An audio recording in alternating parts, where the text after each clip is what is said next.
Round 2. Fight!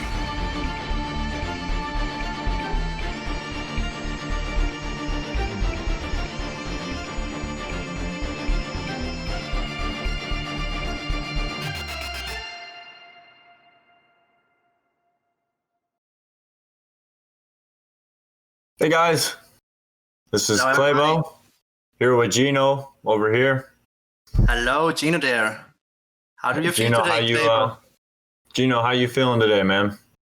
I feel amazing. I'm very excited to have the second chance to cast a game. Yeah, Amazing. same. Yeah, how do you feel about the upcoming game? I've got my notepad ready to take notes. That's how I feel, because these these guys have all proven that they're worthy to be in the semifinals, and we've got Sprockitz, RDK, haligh, Hefaistos, names that everybody in the community of Terra Mystica should be familiar with. I mean, Sprockitz, he's a top player on every site, from Snellman to BGA to the iOS app. So, something tells me that Sprockitz is probably going to be the guy to take home the W. But don't sleep on haligh. I think haligh is a sneaky good player. And obviously RDK as well. He's won Division 1 from Snellman, the TM Tour, which is an incredible feat. And Hefaistos, the man's a Greek god of volcanoes and fire. So clearly he's somebody to be, reckoned with. So I don't know if that aligns with your judgment on today's game. I think so too. These are very, very big players, very big names. Yeah, and I'm happy to see who I have to face next week in the. That's right, because Ginooo here was over on the fire side. He made it through the semis with Zorus. He played a really well played game with the Mermads without an Earth 1. So if you want to know how to do that, just watch that game. And as for the ice side, the semifinals was made by Sprockitz playing an incredibly well played, almost perfect Alchemist game. I mean, I've never seen Alchemist win that many cult points in a game. RDK played an incredible Mermaids game we saw. haligh with a incredibly driven Darklings. So Hefaistos sneaked in. Do you remember who Hefaistos played? It was Alchemists. That's right, Alchemist with the best second place. So that is the semifinals, and that's how we've gotten here. So it's going to be interesting to see how these guys assess their own situation and try and make it out alive, because all they've got to do is place top 2. So first or second makes it, so just don't get third or, God forbid, last. Who would do that? So yeah, let's see what these best factions are looking like. Anything you see in particular from these guys? Definitely a lot to take from this. Yeah, the first I think I can see is that we see there a lot of gray and brown factions. We have to mention that on RDK's name there is this asterisk, what means that there were not enough data from the BGA, so this data were taken by the Snellman games he played. And we see cultists, haligh and Hefaistos, and we also see engineers, of course, and swarmlings and darklings. I'm curious what they gonna put in. Yeah, it seems to be pretty standard factions, and here we have the preferred factions. Again, you see this is a little more colorful, actually, a little more green. RDK again, it's so interesting to me that he had Chaos Magicians in both the previous slide and in this slide with the preferred factions. Chaos Magicians are kind of an interesting faction. It's they're a threat in the cults, but they only start with 1 dwelling, so it's really tough to play against other people who know how to claim the territory, because it seems like you gotta know how to play really good positionally. So I'm not sure that's what we'll see today, but we see a lot of witches here. So maybe that's these very guys, interesting. maybe these guys don't want witches, or maybe Sprockitz is gonna say, "Let me put on a TED talk for you boys and show you how it's done." So, we'll see. That's that's about all I see from that. This here is the match history. These guys, they don't have a lot. The two that have some games is haligh and Hefaistos. You're more familiar with haligh than I am, but other than those two, RDK, Sprockitz, and Hefaistos, I mean, these guys there's not enough to really take from this. But maybe you see something in the haligh matchup with Hefaistos that I don't, just because you're more familiar with haligh than I am. Yeah, I can tell it actually to our crowd. So, haligh is basically a friend of mine. It's a very funny story because we knew each other through Snellman, where at a certain point we were, I don't know, in 4 or 5 games together in that games, and we were the only 2 guys chatting. So at a certain point, we always played, I think, 1 or 2 times every month a live game. And on one appointment, one guy didn't have time, and so I just asked haligh if he wants to join us. And from that point on, I started to knew him better, and I also know him personally. So in the meantime, I also met him 2-3 times, and it's very funny how this friendship came out. Yeah, no, that's really neat. I think haligh is definitely someone that everyone is familiar with and has played some games with. So it's cool that you'll have more of an inside look to his personality alongside with his playstyle. That definitely will be interesting. I think that's the big difference between haligh and other players, that he's very, very creative. I mean, he always plays those fancy games without Earth 1, even games without Earth 1 and Water 1. I mean, if we look back to the qualifier game, this game between Sprockitz and haligh, we also saw in the statistics that they had one game they played against each other, and there haligh won with mermaids. He played without Earth 1 and Water 1, and he was able to go for 4 cities, and at the end, he was able to sneak in this win.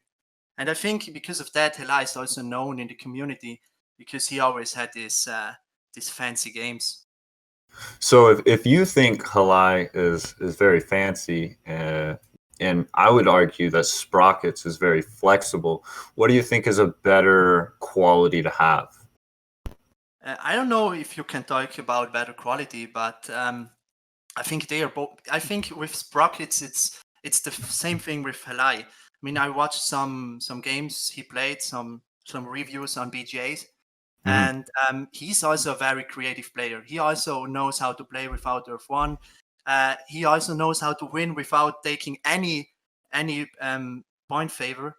And I'm very curious what we see today. And Cool. I think we have our game here. Yes, we do. I'll go ahead and let you take a stab at what you see, dissect the board.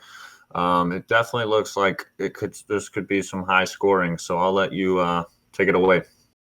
Yeah, if we look, first of all, if we look at the track, we have trading post into Spade, Sanctuary, Stronghold, another trading post, Temple, and Dwelling. So Dwelling last rounds always is trading post round 4, and Dwelling's last round also always means that it makes a high point game.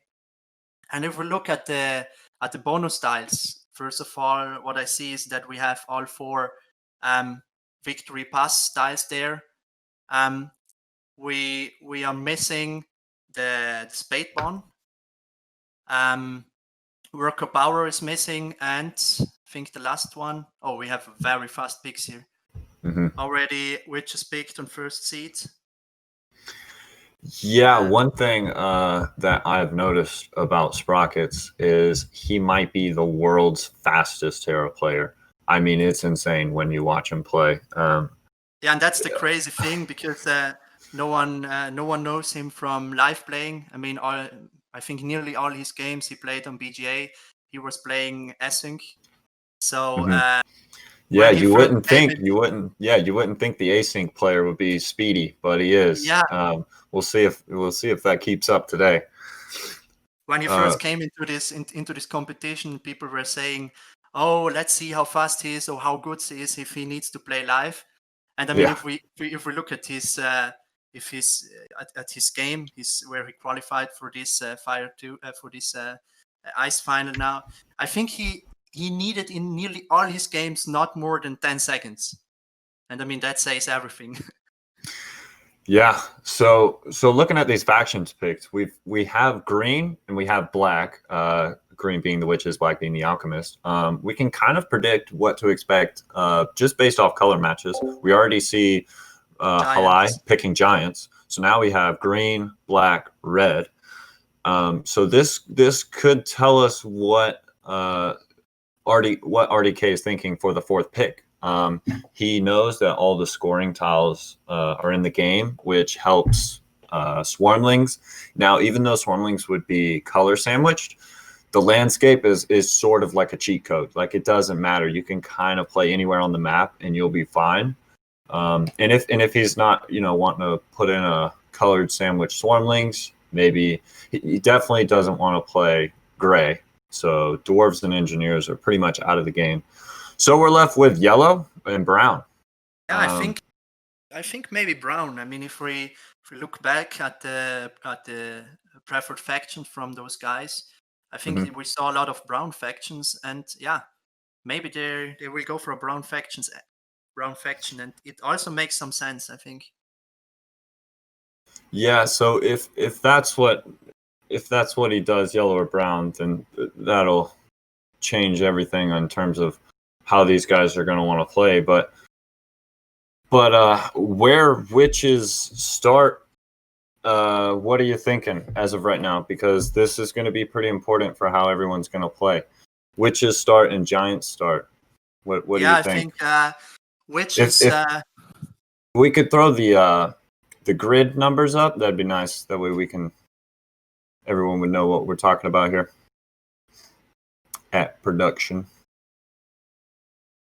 I think witches may start. It's always. I think you can say it right now because you need to know the last faction.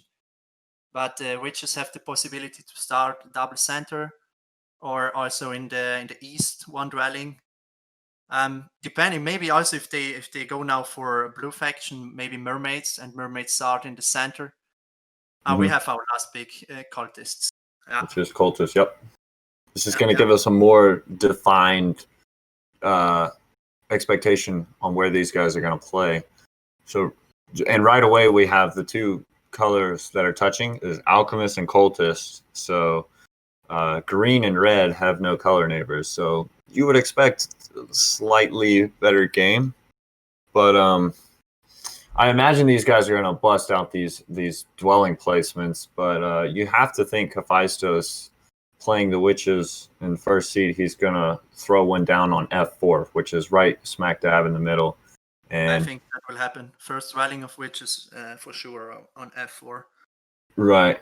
And cultists would love to get as much leech as they can. So I don't see why they wouldn't go E6, which is next to the witches. And then following that, or not following that, but also you would have everyone would be sort of in that center continent E5, E6, D4, F4. So that's what I'm kind of expecting. And then Yeah, the big do, question is what giants will do, because giants always have the possibility to start a double center with D4 and G2. And yeah, if they go for G2, it's always a kind of block for cultists, and also makes yeah their life a lot harder to connect. So that yeah, that is one possibility what can happen, and we see that they're already bidding hard on witches and cultists, which I think are the preferred factions here for first, because if we say that the giants start with their stronghold, Curtis on position 4 still has the possibility to start with Earth 1. Yeah. But yeah, I need to take a fast look what I think, how much better Witches and Cultists are than the other factions. I've become a fan of witches grabbing Air 2 in almost all cases. And now they have more of a reason to do it because giants are in the game. And giants, allow everyone to stall Earth 1 and hopefully try and get it. But again, you were saying maybe this allows giants to still get Earth 1. I mean, we'll see. Do you think, how important is it, do you think, to get Earth 1 versus Air 2 here for witches? Yeah, first of all, we know that it's very often that haligh don't start with Earth 1. And if there are witches and giants in the game, yeah, I think Air 2 can be a good start here. Maybe you are able because witches start at 2 air. So if they get Air 2, they are already on 4 steps on air. And so they can get out the spades out of this. If you look at the first round, we see for 4 steps on air, you get a spade. And that's already a good income because you have 4 power and you get a spade out of it. And yeah, I think that could be very good here, not to rush Earth 1. And also, if you have enough power, if you have enough power, you can use the power to maybe go for a double dig in the second round, and also get out there some points. Yeah, that would be really nice and ideal. I'm not exactly sure how much pressure is on spades this game, which kind of tells you whether you need Earth or Air 2 for all the power, because if you're witches, grabbing Air 2 essentially is going to give you a lot of power to get digs. But in this game, giants generally don't want to take double spades. And, if you're seeing a single spade from giants, I don't know what's going on. So that's one faction who's really not going to be taking spades. And in Alchemist late game, early game, sure, they want spades, but I don't think they're able to really grab them before anything juicy happens. So I don't know. This is a tough one to evaluate. So maybe that's going into the thought process. We see witches are already down to 18 VP. Alchemists and giants have yet to be bid on, and cultists are also down to 19. So clearly these guys are saying witches and cultists are extremely good here, and not so sure about alchemists and giants.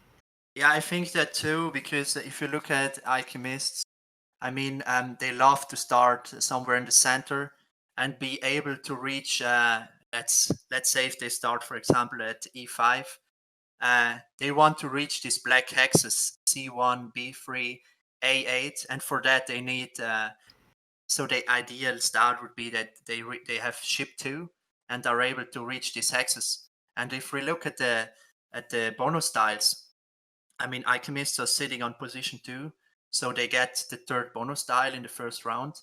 And there are a lot of victory point bonus tiles. And there is a possibility that they don't get the temp ship bonus tile. And I'm not convinced that alchemists do get temp shipping here. It's always hard if you don't have a fast explosion, that they get down fast some dwellings.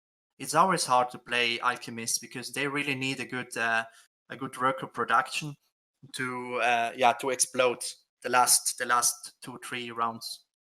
Right, and essentially what that equates to is alchemists have a really volatile game. So maybe that's why these players aren't necessarily bidding on them right now, is because they're saying, let me play the safe factions, and if alchemists have a boom game, so be it, but they could also have a bust game, so I want to avoid that possibility, because even something as little as not being able to get temp shipping can really throw your throw a wrench into your whole game plan, which was kind of crazy. But yeah, I think Alchemist might be the faction bid at.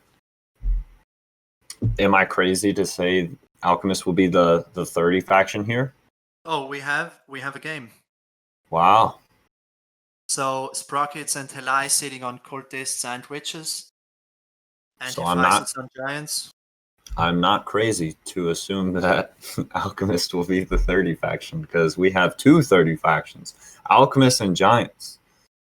Yeah.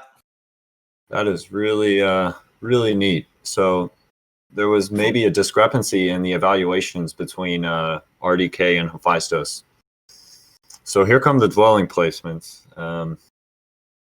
For me, the Sprockitz. big question is where the giant will place the dwellings. If he goes double center, or if he decides to, if we make another time the grid, the overlay for the hexes numbers.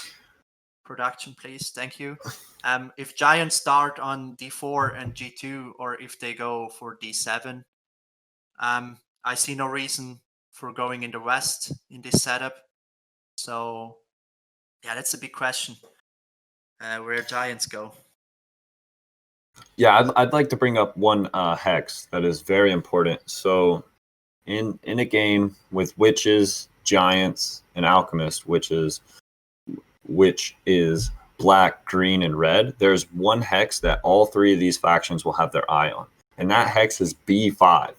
So do alchemists just go ahead and start on B5 and saying I'm they're going to stake their claim there, or will witches be able to get over there and double dig B5, or do giants get over there? I think that's going to be really important to how this game is going to shape up, because that hex allows all those factions to do something really good for themselves, and it prevents other factions from doing really good things. So we'll have to keep an eye on B5 for sure. Giants goes D7. Yeah. Okay, these are fast placements. These guys are flying, and we see these guys are pretty grouped up. In the center, everybody's touching, which is nice. We'll see if RDK decides to go G5, E10, or B5. Those are seemingly the only viable options. I think I would go for G5, because G5. you have to block cultists here at the point, because otherwise it's way too good for them. If they can, they decide to go E10. You see E10. So everybody's together. They're all in it together. We have two big leech parties. Two big leech parties. I guess that's it for the grid overlay. We may need it later on, but thank you for that.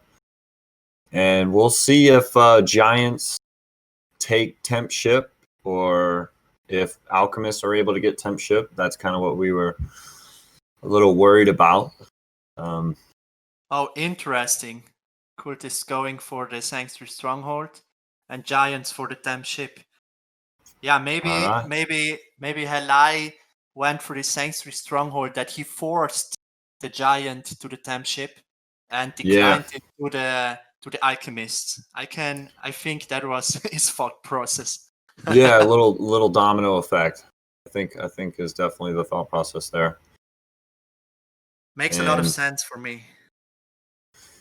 And I'm not sure if RDK expected this or not. He's starting to think a little bit, which either says he wants to, I think make sure he has everything calculated, or he didn't actually expect that. He goes for the power. I think Hefaistos is fine, because if he gets the workers, he can start with stronghold and two dwellings in round 1 with this temp ship. Would be, of course, a good start for him. The big question for me is what RDK is doing in the first round. Because it will be hard for him. He's got a lot of options. His stronghold definitely allows him to do a lot of things. So I wouldn't be surprised if we see see a stronghold from him, but it's really hard to grab 2 priests without having the priest token and trying to grab them from the power. So I don't I don't see him going with that shipping route. So maybe he's looking for some spades or a stronghold. We'll see. And we see that witches decided to start to upgrade the first dwelling in the center, and I think it's very often that where the first guy starts to upgrade, the leech party happens. So I think the possibility is high that we see first leech party happen in the center. Yeah, he may also want that to be where his sanctuary goes, so maybe that's why he's upgrading there. But both make sense. Both make sense. So single spade for alchemists are immediately securing this hex from giants. Reasonable. Yeah. This I'm is curious what he's doing now. This has to be a little good for Sprockitz, because anytime that black is going to be digging and not threatening that blue hex over on the far right side of the board, that's good, because witches obviously want to carve out a town where he put his second dwelling on the right. So the less threat that he feels over there, the better it is. Yeah. See, let's say that he wants some tempo on that blue hex in the west, in the east. Sorry. Mm-hmm. Yeah, and we see cultists and giants upgrading in the center spot, and yeah, I'm excited to see what these guys are going for a favor. Yeah, I expect an Air 2 here. Yeah, me too. Sprockitz may go for Air 2. Because there is so here's the thing. If Sprockitz grabs a priest here, he is actually able to get 2 digs from the cult's reward by the end of this year, because if he sends a priest to Air, he'll be on the 5 step. And then if he takes Air 2, he'll be at the 7 step. And this guy planned ahead to have the extra cult bump. So that would be 8 steps. So I'm predicting a grab of the priest here, and a take of the Air 2 from Sprockitz. He goes ahead and takes the cult step. Interesting. Yeah, I mean, no one needs the priest, I think, because if you watch the giants, they don't need the priest because they already have a damn ship. And also the cultists, I mean, the cultists wants the double spade, I think. So he's safe from someone else taking the priest action. If that's true, that's really well spotted by Sprockitz, which is to realize he doesn't have to rush taking the priest, because anytime you are buying power actions, you always want to have the most power in bowl 3 that you can get.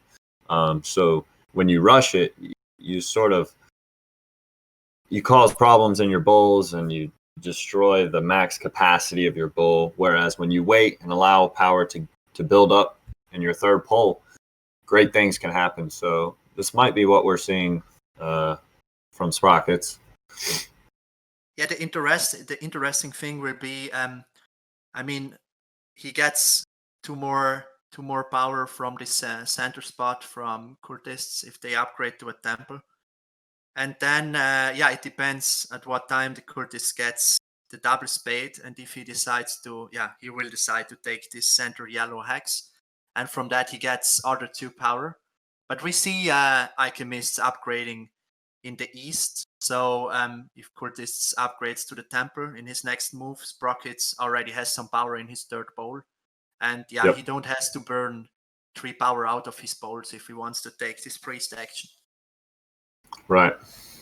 So he would have essentially saved 1 power token of max capacity, but he also pushed over some power tokens in the process. So it was nice. We also could be wrong. He may be thinking something completely different. So we'll see. Okay. The giant is already jumping on this center red hex with his stem ship. Do you like that though? Because why wouldn't he just upgrade his trading post to a stronghold and get extra leech from the expected upgrade from cultist over in the middle? Yeah, maybe he don't want to give cultists the leech, but The leech. I don't see any sense, because in the next move, cultist has to upgrade to a temple, and so in the next move, the giant has to upgrade to a stronghold, and I think he didn't win anything out of this. Yeah, if Giants want to go for a stronghold here, they're gonna have to buy some workers, which I'm sure they'll do. And this is gonna stall the cultists from doing the double spades. I think that's also the reason why Sprockitz first did his cult step from his bonus style, to not give cultists the power fast enough, so that he maybe has to make some suboptimal moves, or even is that he isn't able to take the double spade in this round if they are able to stall out long enough. Yeah, it seems like all three players, witches, giants, and alchemists, are all on the same page with not giving cultist leech.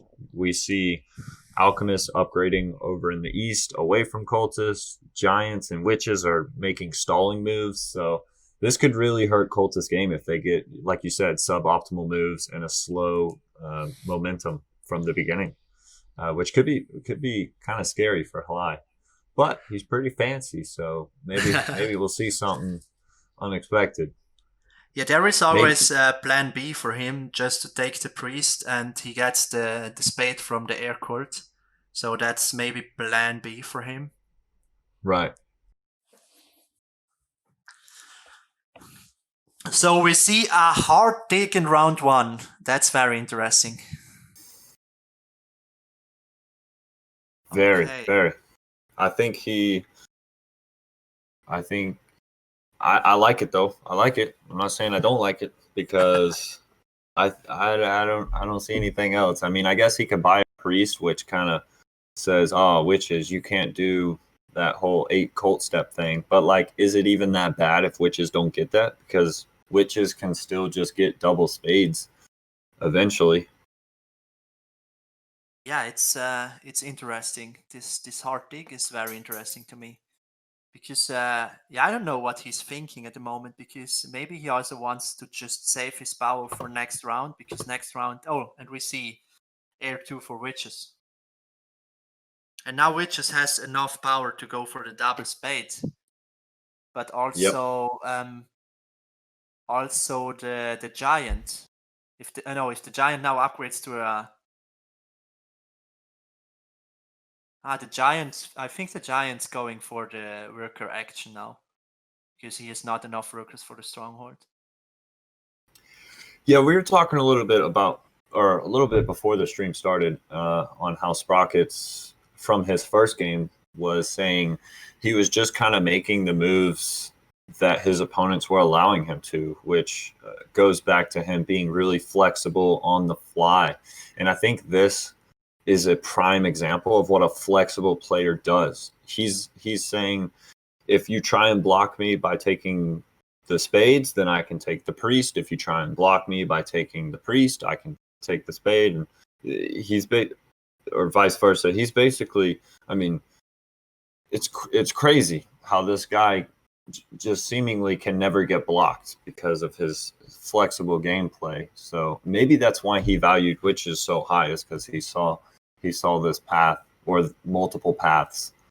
Okay, and we now see we the saw, double spades. yeah, we see the double spade from Sprockitz, and what's also very interesting is that we only have income favors. So the alchemist went for Earth 2, and cultists and witches went for Air 2. So this is very interesting to me. We don't have a classic Earth 1 rush here in this game. Yeah, that's pretty cool to see. And maybe that goes to show at a high level what you need is the ability to build and not worry about scoring those points. I kind of like this. I mean, if two guys already have income favors, so not some scoring favors like Earth One or Water One, you can just go with them and try to beat them going for the next favor, and you still have the possibility to go for Earth One, and you can just start with a good economy, and I think that's always good if you just beat your opponents in your economy, and you're able to transform this economy later on into points. So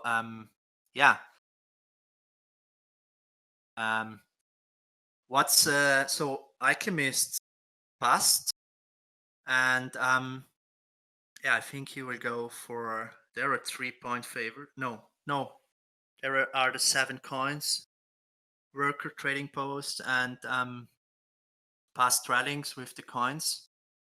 Maybe he goes for the 7 coins and has enough coins for the rest of the game, and don't needs to convert a victory point to coins. So Claybo, you're back. I'm back. I don't know what happened. I'm on my phone for the meantime, but I'm here. What I miss? So the Alchemist passed, and he passed for the trading post, and I think he just went for this for the worker income next round. Gotcha. And I think that was it.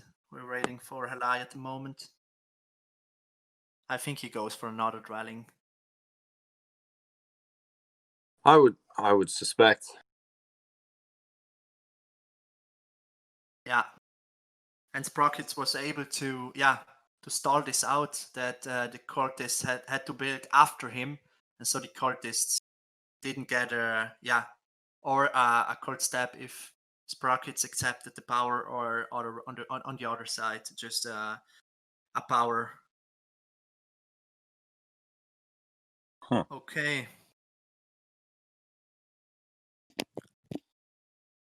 So how do you feel about these openings of those guys? I mean, I definitely think this was a little suboptimal for both alchemists and cultist. But I've pretty much, I'm in love with the witches, and I think giants are just doing normal giants things. So will they be able to follow up the following years with better giants things? So we'll see. Yeah, I spoke to haligh before the game. I think it was yesterday or 2 days ago, and he was just saying me that he tries. First of all, he loves to go big econ, and he tries to have a good economy in this game, since he just has to end on first or second place. He just wants to prevent himself to get in a place where his opponents has a better economy than him. And so I was expecting from him not starting with Earth 1 and going for this econ favor. And I mean, now he will pass, and I think he will get next round the double spade, what brings him in a very good position. Yeah, for sure. Looking at the gold for giants, they definitely will get some gold. There's no doubt about that. They're going to need a lot of gold to fund this this expansive setup that they've set themselves up for. So giants still can take the 7 coin action. I mean, they can just burn out 4 and take the 7 coins. Right, that's what I was looking at there. Right, just then is, do they even want to do that right now, or do they want to? They might have to, depending on. Well, we see what the cultists do. Again, the giants can always take the sanctuary stronghold bonus tile, which is good points for them, and maybe try and get the 4 gold into the next year. Look at this, witches. We're also able to grab the priest. So they started with the double spade action, and they also get out of the court 2 spades. They are in a perfect position. Yeah. I very like their position. Yeah, and they're gonna either dig 2 on the red in the middle, or they're gonna do 1 red, 1 on the blue. So I'm not sure which is best. I think it's best to go ahead and dig that blue on the right side of the board, and then get a single dig on the red, turn it to gray. That's what I suspect. Yeah, me too. This is I like this opening from Sprockitz. Very strong. I don't think I've actually ever seen this opening. This is technically 4 digs in the first year, because those 2 digs at the end of the year, they're still from the same year. So he'll have 2 from the power action, 2 from the Colt Spade. I mean, it's kind of nuts. Okay, he does something that I overlooked, which was the fact that he's double digging the red. It also blocks Cultist,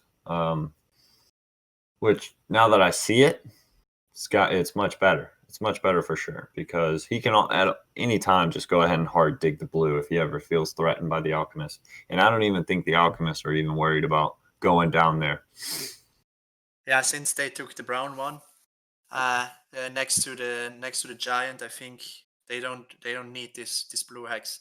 They just would have needed if they want to block witches, but now witches has the temper over it, so it's not a problem for witches. Yeah, Haligh's got 12 power in his third bowl, which means he's got a lot of things he could do. Oh, look at this! This is interesting. Witches blocks cultists in the mid, and cultist blocks witches in the east.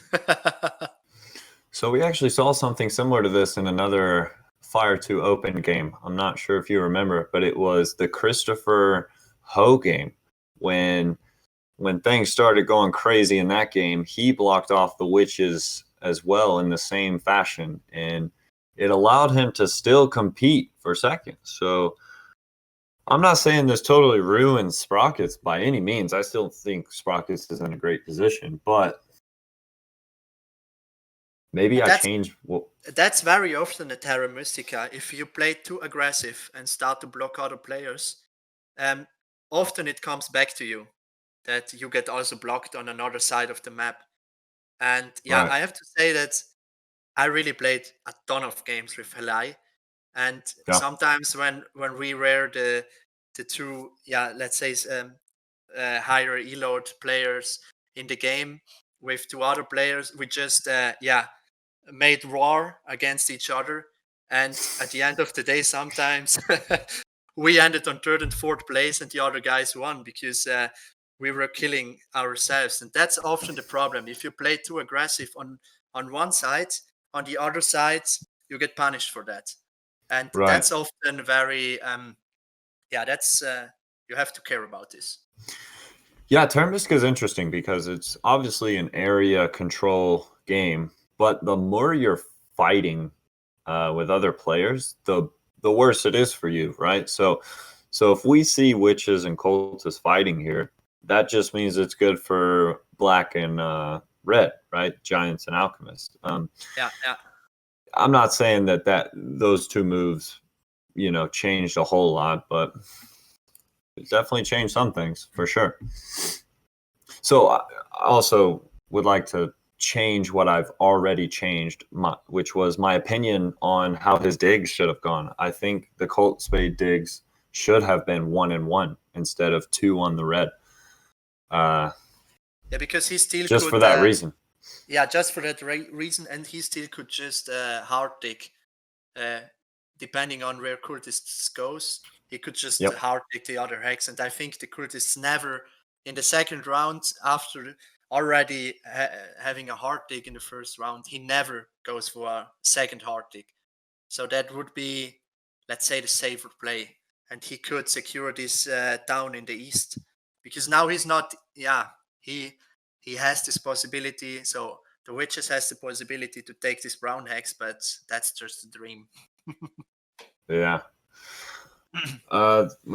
This must be an Earth 1 grab from Sprockitz, which is good this year because you get 1 coin back because the round bonus says for every Colt step, 1 step on Brown, you're going to get 1 coin. So as of right now, Cultists are getting 5 coins, Alchemist 2, Witches 1, Giants 0. So that's pretty good for all those guys. Yeah, we see now the Earth 1 rush. And yeah, haligh, if he wants this Earth 1, he needs to go for the Sanctuary in the middle, but I think he don't do that. That's just not good for him. And we see Alchemists with 2 temples. I kind of like this. Earth 2 and Earth 1. And now they just need to find a way to explore and put down some dwellings. And they still can do this in this round. I mean, they have 2 workers left and they have 2 priests. So they can upgrade ship 2 times and just grab some hexes in the north. Mm-hmm. Yeah, no, that's true. This is also the second time we've seen RDK go 2 temples. He did it with the mermaids in his game before. He must be a big fan of the temples. Yeah, that's true. So yeah, what's coming next? What do you predict for haligh? I mean, it's always hard to predict moves from this guy, but he goes for a trading post. That's what I mean. I mean, yeah, I would have predicted now that he goes for 2 more dwellings, but he decided to go for a trading post. Mm-hmm. Haligh is predictably unpredictable. I will say that. Yeah, you can say that. Yeah, I keep looking at this board. I don't like to dwell on any one faction, but I just want to draw some light to something, which is the witches here. So are you worried that they're going to run out of a lot of easy access green hexes? And what I mean by that is the middle dwelling that the Giants have, it's right below a green hex, right? So obviously the Giants are like licking their chops saying, I'm just going to take this whenever I want. Witches are never going to be able to get these green hexes, or maybe they'll only get 1, right? So that means witches are going to be forced to migrate west, which isn't terrible, but are you worried about that? Like if you're in this position, are you worried about, grabbing easy hexes and easy dwellings? Just what do you think? Yeah, I think you're totally right to mention that at this point, because if we look at witches, I mean, building a sanctuary or stronghold in round 2 is always very expensive. I mean, you trade all those resources, 4 workers, 6 coins. I mean, with those resources, you can just explore and build more dwellings so that you can boost your economy. But that's always the trade-offs you have to make in Terra Mystica. If you want to explore, have a better economy, or in this case, if you just want to secure that you can convert your economy into points. And so he decided to go for Earth 1. Maybe also because we see there is in round 6 dwellings, and you can pull out there a lot of dwellings and make a lot of points in the last round. That could be a reason for that. Yeah. And yeah, it's dangerous now because Giant has the tempo now on his hexes, and we see it already. He already took 1 of his hexes, and I think he has no access to these northern hexes.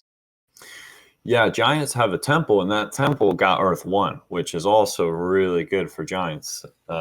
It's usually fine if Giants miss out on Earth 1 because they can play a nice economy game, get the trading post favors, which score them points. But when they have Earth 1, that means they're blocking somebody, which in this case is the cultist, which is another knock against Haligh's potential great cultist run, and then everything just seems to be going well for Giants. It's not spectacular, but it's just going well, which in this game, you only need to get first or second.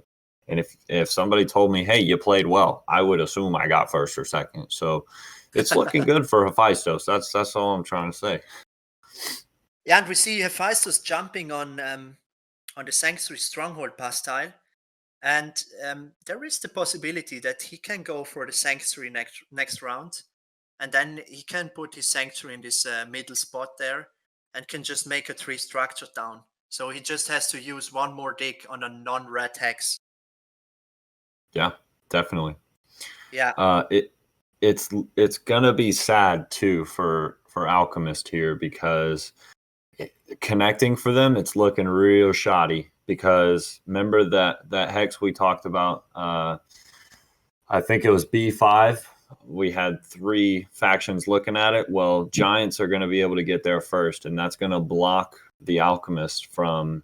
It doesn't block them completely from connecting, but surely an easy connection is out of the window. And at that point, it's not even worth trying for. And that's really bad for Alchemists, because Alchemists score a lot of points by being able to easily win network. So that's got to be taken account for. Yeah, and I think haligh is going for a fast city, for the 2 key city. Mm-hmm. He's rushing it. I mean, he needs 1 more dwelling. He's able to do that. He has the tempo now to go for the first city. And it's always important for Curtis to get the double key city as fast as possible, because if you get it fast enough, you get more out of the Kurds from that city. And of course, since you can make a lot of Kurd steps, you can close 2 Kurds. So yeah, it makes a lot of sense. Yeah, it would be nice if they were somehow able to catch up to the witches in air and surpass them. I don't think it's possible here, but that just means they're going to be able to clean up on Isle, fire, water, and earth. So, it's not terrible. But we see all these guys have passed, except, well, Alchemist is currently choosing their bonus tile, but haligh and RDK are the last 2 to pass here. So I don't really like all those options. I mean, I guess he is going to get points for all his dwellings on the board, so it's pretty good now that I do see all those dwellings on the board for haligh. But witches just furthering their solid economic gain that they've had by grabbing the gold. I expect to see. Actually, Giants don't have to dig the black right now, because the black can't actually reach there just yet until they upgrade shipping. But I expect it eventually in this year. And now the question is, what does Hefaistos goes for? Because let's see if if RDK, so Retired Donkey, is upgrading ship now 1 more time. What I think is, I know if Retarded Donkey will go for the stronghold now, or do you think? I think he goes for the stronghold. I mean, we have Sanctuary Stronghold round, and then he can just put down his landscape, and with the landscape he gets his 3rd ship upgrade. I think you're saying he has to go stronghold here. I think he might have to go sanctuary, because looking at everybody's resources, they can all upgrade sanctuary and take water 1. And if RDK missed out on water 1, I mean, surely his game is toast. So I'm not saying it's really good for all the other players to take water 1 here, but the fact that they can, it kind of scares me a little bit if I was in RDK's shoes. Maybe he's not worried about that, though. Maybe he sees Giants low gold and says, I don't know. What do you think? Do you think that's a correct or incorrect assessment? Yeah, I'm not sure. Tough to say. Yeah, it's a very tough decision, because if you go for the sanctuary now, of course you have water 1, and but what do you do next round? I mean, you don't want to build a trading post next round. So you first of all need to build more dwellings to get your worker economy. That your worker economy grows. Mm-hmm. And I don't know if sanctuary is the right move. It could kill your economy. It's hard. Alchemist is in a very tough position in my eyes. Yeah, and yeah, I think grabbing sanctuary, I guess it feels right, but maybe it does kill his economy. And if you don't have an economy, you can't get points because how are you supposed to build stuff? So you might be right there. So the question is, do you expect witches to go for a stronghold here or for water 1? Also interesting. It makes sense to go for the stronghold for witches. I mean, they can fly 4 more times in this game. It's for dwellings they don't have to pay.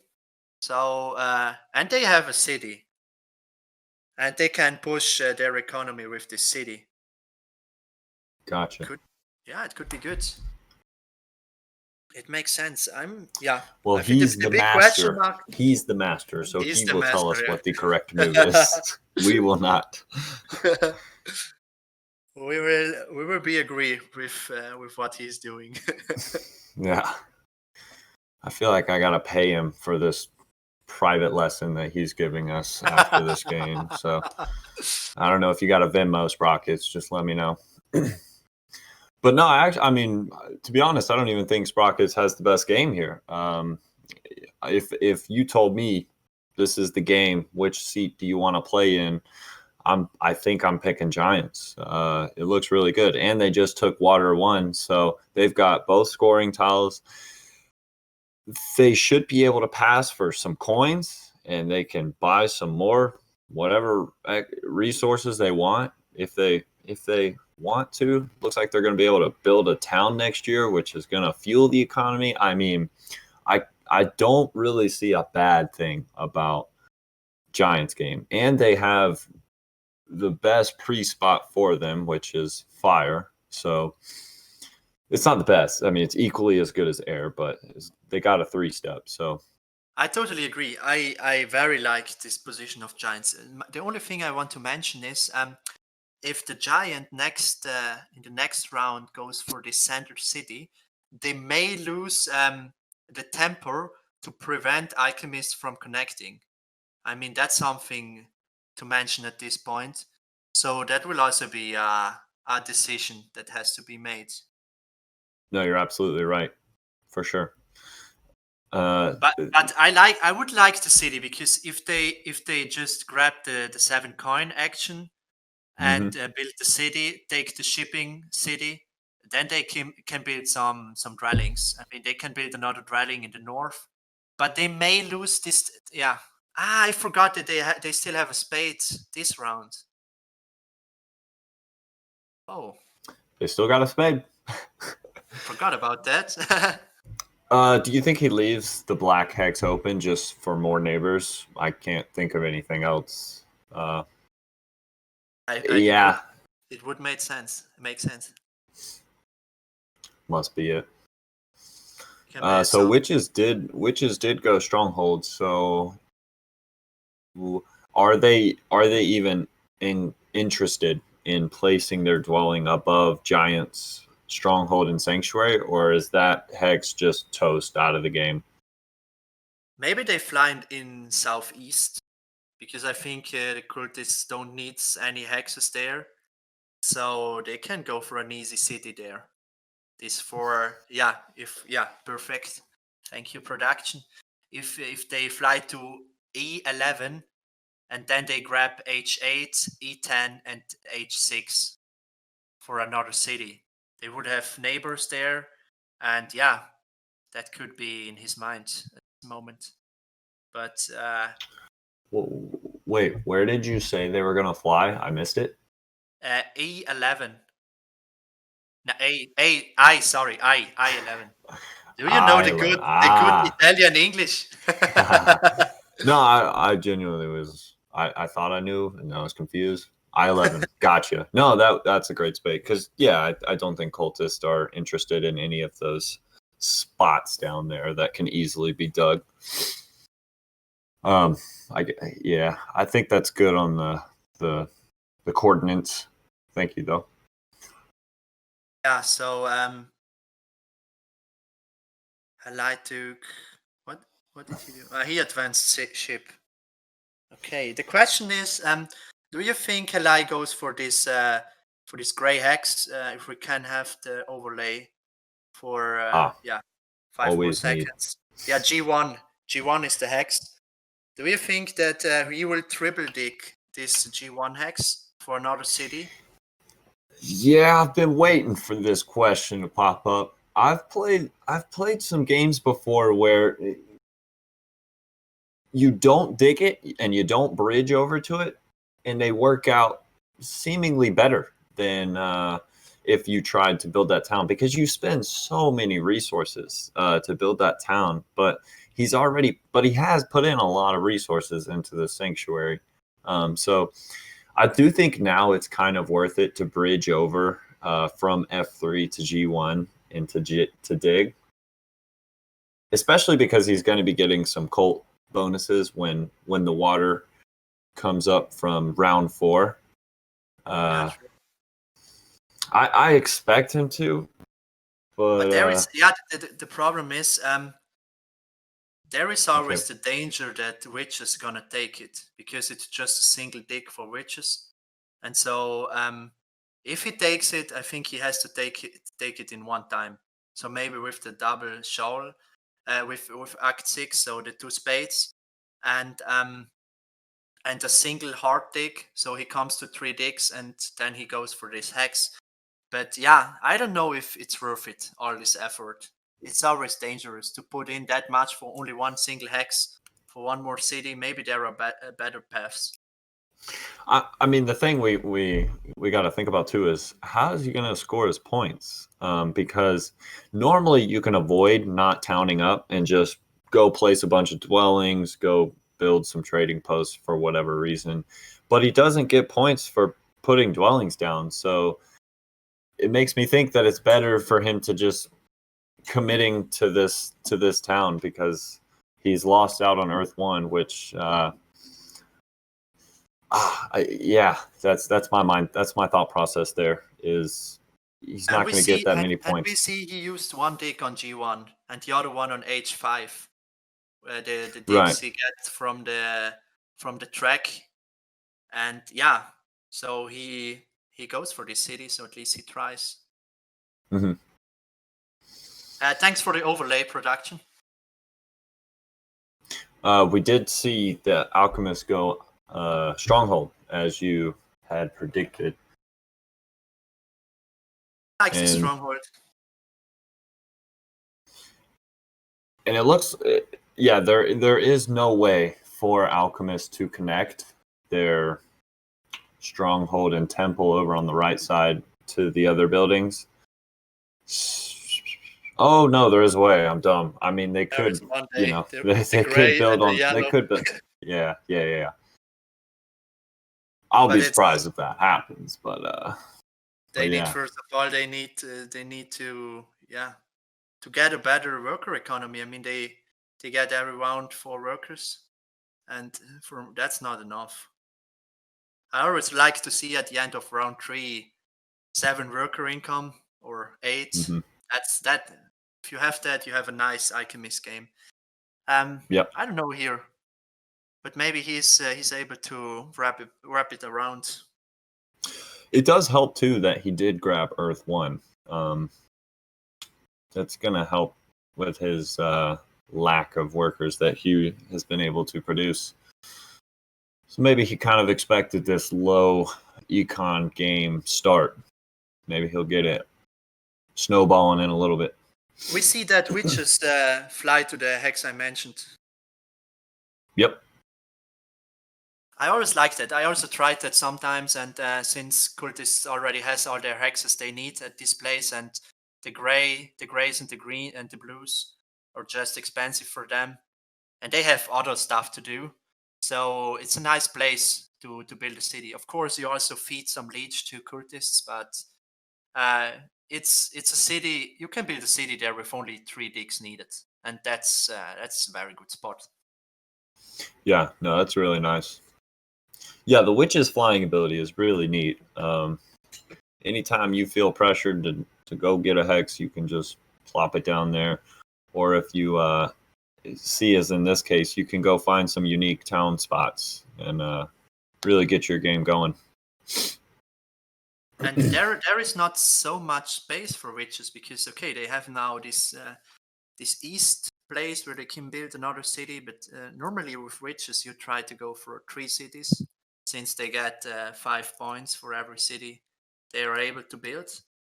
And Yep. maybe the west, if we can have the overlay one more time. F2, F1, A1, D1. I mean, that's also other spots for a city. Yeah, It's you definitely interesting. don't see that one as often, but it's completely possible for sure. Depends a little bit if they have neighbors there or if there are still hexes to grab, because we saw that alchemists went to C1, and these are also good hexes for the alchemist city. C1, D2, A2, A1, E1, E2. Sorry. Yep, and So that's gonna wrap up this round, and the score count. Alchemists are gonna be at 37, Cultimists at 34, Witches 40, Giants at 54. So Giants have stayed in the leads thus far. Alchemists started tied with Giants and have dropped almost 20 points. So, Giants making a statement there. But all these guys have good passing tiles. I like all of them. Witches have basically 8 points with their Stronghold Sanctuary pass tile. Giants have the Trading Post pass tile. So anytime they build a trading post, they're going to get points for the year and for the round, and also the pass tile. Cultists just got a lot of coins, 6 coins, which they need, so that's good. And Alchemists, they're going to be able to take this dwelling. I don't see why they don't. It's points, and and we see gotta be. Giants bust first, so they will get for sure the 7 coin action. Yep. I'm not sure what I'm missing that RDK is thinking about, but Maybe he's just thinking what bonus style he wants, because there are not the best bonus styles for him. Okay, the points for the dwellings, depending on what's his plan next round. Because when yeah. he wants to build 2 more dwellings, it don't make so much sense to go for the 2 more trading posts. I'm curious what he's going for. Interesting. Well, yeah, I guess going into the next round. Also, Witches made a pretty heavy. Okay, wow. Alchemist grabs coins. Maybe that is better. I don't know. But Witches, they're in the lead for the Fire Cult. They might have a chance at winning 2 cults here because, like you said, Giants grab the gold. If cultists don't make the last step in Fire, I have a really good feeling I know who is. And that might be Sprockitz. Our master on the table. Yeah, I mean, surely this last Fire pre-spot is really important because it's going to put you in the lead against everybody else, no matter who puts it in there, as long as it's not Alchemist doing it.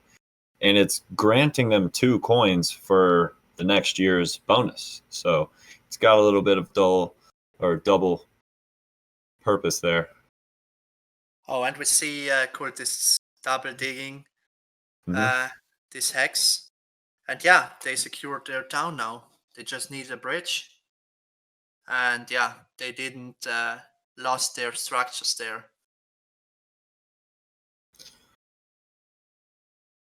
Witches decide to go with the single spade, so maybe Witches wants to upgrade. No, they don't need to upgrade shipping this round. So, interesting, because this hex wasn't under contention. And alchemists are able to get water 1.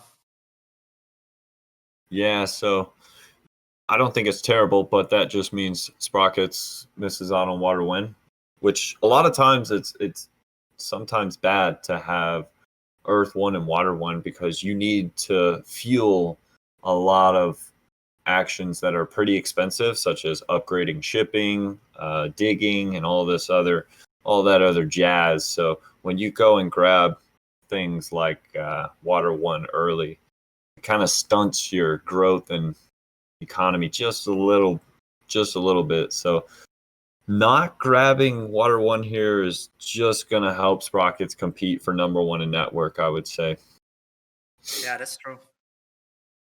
But let's see what Sprockit's doing. Maybe he builds 2 more trading posts. I mean, he's sitting on the Sanctuary Stronghold tile. That means when he passes, he gets out 8 points. Right. He already has on the board. That's easy. And on the other side, I think he just has to try to find a way to, grow his economy.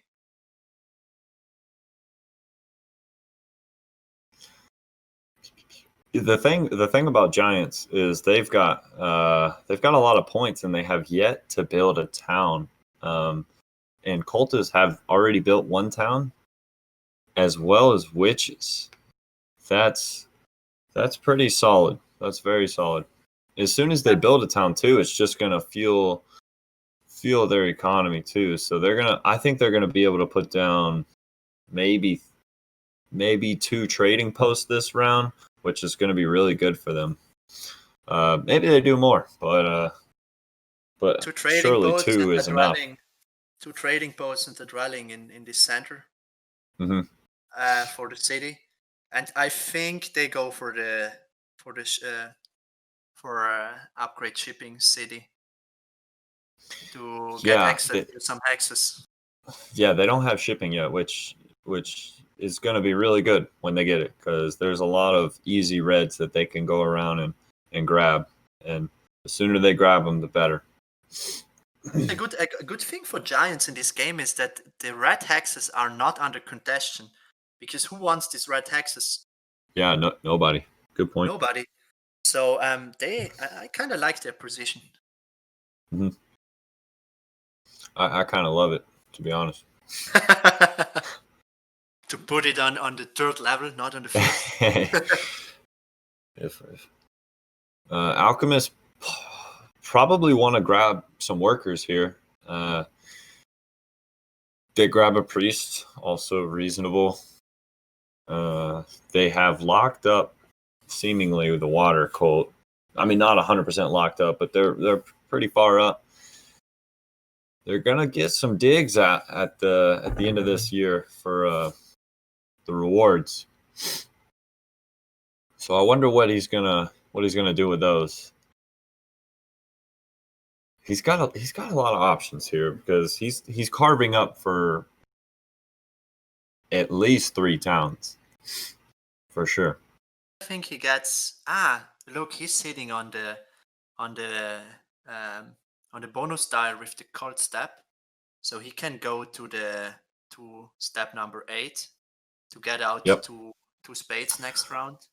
You know what? That's probably why he did not go for the dwellings, because that essentially what it does is saves him a priest. Because if he doesn't take that cult step bonus, he's forced to throw a priest into that cult. However, he might want to throw a priest in here anyways, just to. But he can't secure it because he don't has a city. He don't has a key to reach the 10th spot. Yeah, I've been known to not realize when you don't have a key to enter that 10th step. Not you. I also recently had a game where I missed that, and at the end of the day I lost it because I didn't put priests into the track because I thought I have no temper to do it, but the other guys didn't have keys. It's always good to. Yeah, I had a game pretty recent too in this tournament. Man, can happen. I think you were there. It was all to help you. I'm just for Team Ginooo. That's nice. Love it. Man, with Sprockitz, man, he always makes an appearance in the Colts. It's really interesting. It's really well played. But True. I guess it makes sense. I mean, in this game, you got to send Priest because you're getting gold for it. But if he makes it through this round, watch out because he's going to send a lot of Priests in that grand game. So that's how you beat him. You just got since I analyzed his game, or I'm analyzing his game at the moment. Very curious. So I know what he's doing. No, I don't know what he's doing because you never know what he's doing. Yeah, I mean, the thing that I see from Sprockitz, like from this game alone, is he really understands what the opponents are going to do and when there's pressure on certain actions. Like from that first round, he knew there was no pressure on grabbing the Priest immediately.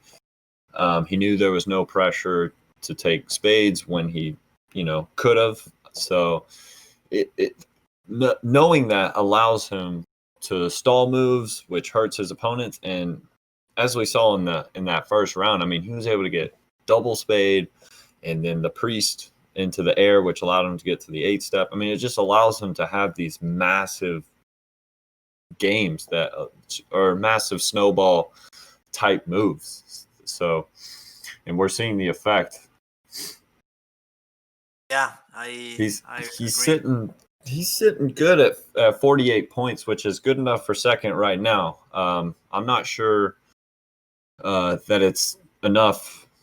Well, he's not going to be at 48 points at the end of the game, but I don't know if this lead that he has on the Cultist or the Alchemist is going to be enough. So we'll see. We'll see. If you look at the board from haligh, from the Cultists, he has already a very, very good economy. I mean, he has 3 trading posts down. Maybe he goes for another one. Because we have trading post round, so he has 4 trading posts on the board with 4 dwellings. So he produces 5 worker and 8 coins income. It's always very strong if you have all trading posts on the board in round 4, since you produce 8 coins and 6 power. That makes you very flexible. And I think also because of that, the water 1 play was very good, skipping earth 1. Yeah. Yeah, it seems to have been the right move. My question is, RDK is going in minus time? Yeah, I'm not sure what. I know there's some rules on going negative on the time, but I know that rules because in my first game I was minus 1 second at a certain point of the game. How and then dare you? Immediately I got the warning, and the rules are that go ahead, explain. Yeah, if you go into the minus time, then after that you have 1 minute time every move. So maximum 1 minute. And if you go back to positive time, so plus 1 minute, if you then one more time go under 0, you get a penalty of 5 points. So every time when you do that one more time, you get minus 5 points in your end scoring. And yeah, that hurts you, of course. If this happens one time, it's not a problem. But let's say it's RDK's turn. He starts at 0 and he needs 1 more minute for his next move. He will get a 5 point penalty. Gotcha. Okay.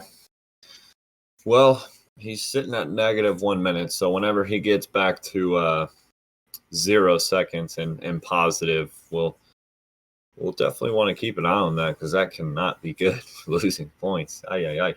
Oh man, when I got this warning, I was just sitting here. I was nervous because you get a warning in a tournament, and then I just make fast moves as fast as possible. I've been there before too. Yeah. Well, I really hope RDK is not experiencing network issues or something like that. That would be no bueno. Yeah, I guess it happens. It can happen to anyone though. But maybe he is just sitting there thinking about his moves for a long time too. So whatever it is, I hope he doesn't go back negative, because I don't think anybody wants that. Maybe haligh, Sprockitz, Hefaistos do, but anybody watching. If you look at the Giant, I was thinking about that, if he goes for the shipping down or if he takes the 6 coins. And he decided to take the 6 coins. Maybe he wants to build 2 more trading posts now, so that he ends this round with 3 trading posts. That could be. Yeah, he has the resources for it. And it's 6 points every trading post. If I was the Giants and I knew I could pass for what Sprockitz is sitting on, I would 100% build as many trading posts as I can, because trading posts take away your workers, but they give you a little power and gold. So if you knew you could get, workers in return, I'm all for it. So is there a chance that Giants are able to do that? Because that would be really good for him. I think that if they pass, the Alchemist will jump on that, because the Alchemist is sitting behind Sprockitz, so behind Witches. Right. And in the moment when Witches pass, the Alchemist can just jump on that bonus tile, since it's also good for the 2 workers. Mm-hmm. Not only the 8 points. Yeah, that too. Yeah, turn order is one of the things you sort of figure out is extremely important after playing.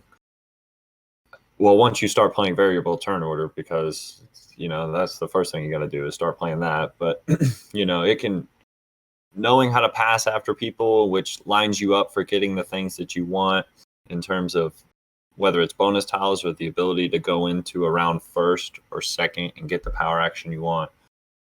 It's really important. We haven't seen a lot of that in this game because there's so many scoring pass tiles, right? I mean, there's every single one of them. Surely you're gonna get one that's at least okay for you. So it'll definitely be more of a something to watch out for in these last 2 rounds, when every point matters and you're not worried about the economy as much. But up until this point, it hasn't been super important. Yeah, you always have to make. The whole game is that you have to make these decisions if you want to build more to grow your economy, or if you want to pass for some victory points. And these trade-offs you have to make through the whole game. And I think that's the crucial part, or the complicated part of Terra Mystica, that you make these decisions right, and that you know exactly, okay, now I can build 2 more dwellings and a bit more of this, and then I can still pass for some good victory points, or I just pass fast that I get these bonus tiles. That's very important. And if you play a lot this game, you get better at this, to have a good timing on those things. Uh-huh. Yeah, it is sometimes really hard to pass when you can build 3 more things, 4 more things. It's almost like you have to. Yeah. It's almost like you have to train to let yourself pass. It hurts in your heart, but you have to do it, because if you count the points, the other way is better. But it still hurts in your heart. Yeah, I guess all the Terra players would know the feeling, but if you don't play Terra, you have no idea how much it hurts. Cultists have passed first. Do you think they buy this bridge going into the next round, because they've got 2 more rounds to secure it? And if they do, that get leaves 10. the gold open. They get 10 power next round. 4 from their favor and 6 from the trading posts. Right. And, I guess the thing is nobody really wants the bridge immediately, so they aren't forced to like take it. They don't. I guess there's no real pressure. The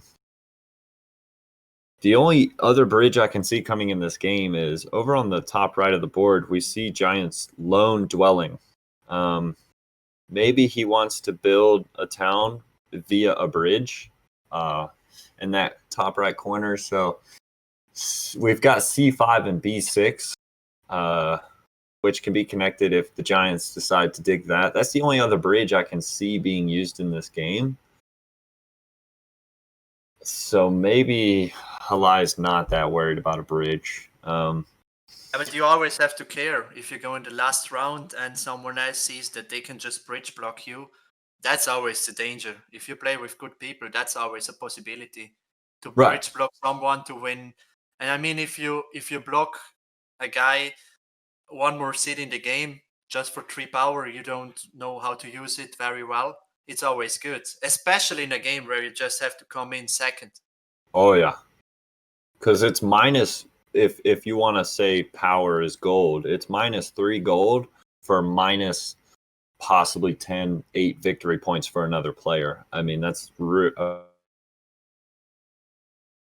yeah, that's right. I mean, it's not only the points; it's also the resources you get out. Let's say that if you take a priest city, and if you take a priest city, it's 9 points, and the priest, and maybe with the priest you can get other points. It's always good to do that. So I don't know if it's always smart to wait for the last round until you take the bridge. It could be good just secure the city and you don't have to think about it anymore. It's always a big gamble.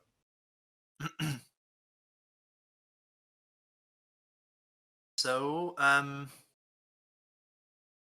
Claybo, are you there? Are you back? I don't know if I'm here. I guess I am here. Sounds good. I guess I'm in and out. It's typical problems from Claybo. So is there some storm going in your place? It's raining, but there's no storm here. It's not crazy conditions. You know, I'm back in the stream though. I got the video pulled up. What We see everyone passing. So I guess in about 40 minutes I'll disconnect again and then you can do your thing. So alrighty. Until you come back for the interview, I'm happy. Word. So everyone passed. We are now going into round 5, and we see the spades were going down. And yeah, the cultist is taking this blue hex. If we can have the overlay, it's I think H4. It's H4, and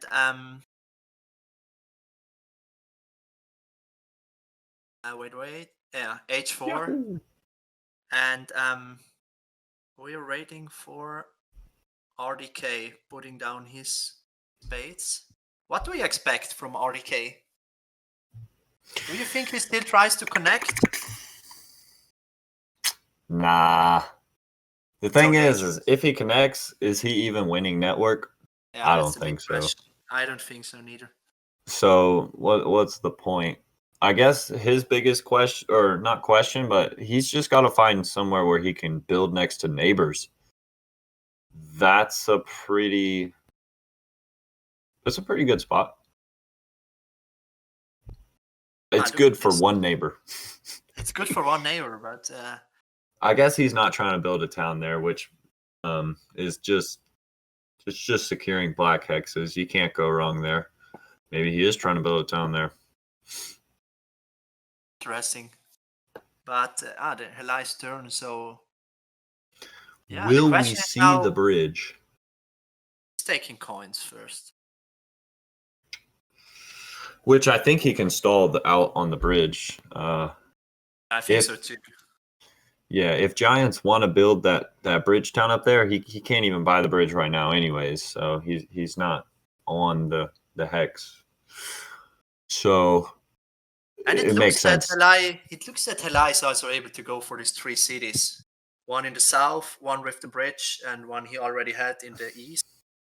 So he also has some good points in the cults, since he already won Earth. He's second in air and water, and there is still this race for the fire cult, where he is a little bit favored because every time when someone else accepts Leech, he can just have a free step, and the cult is already full of priests. So it's always nice to have these free steps and go ahead.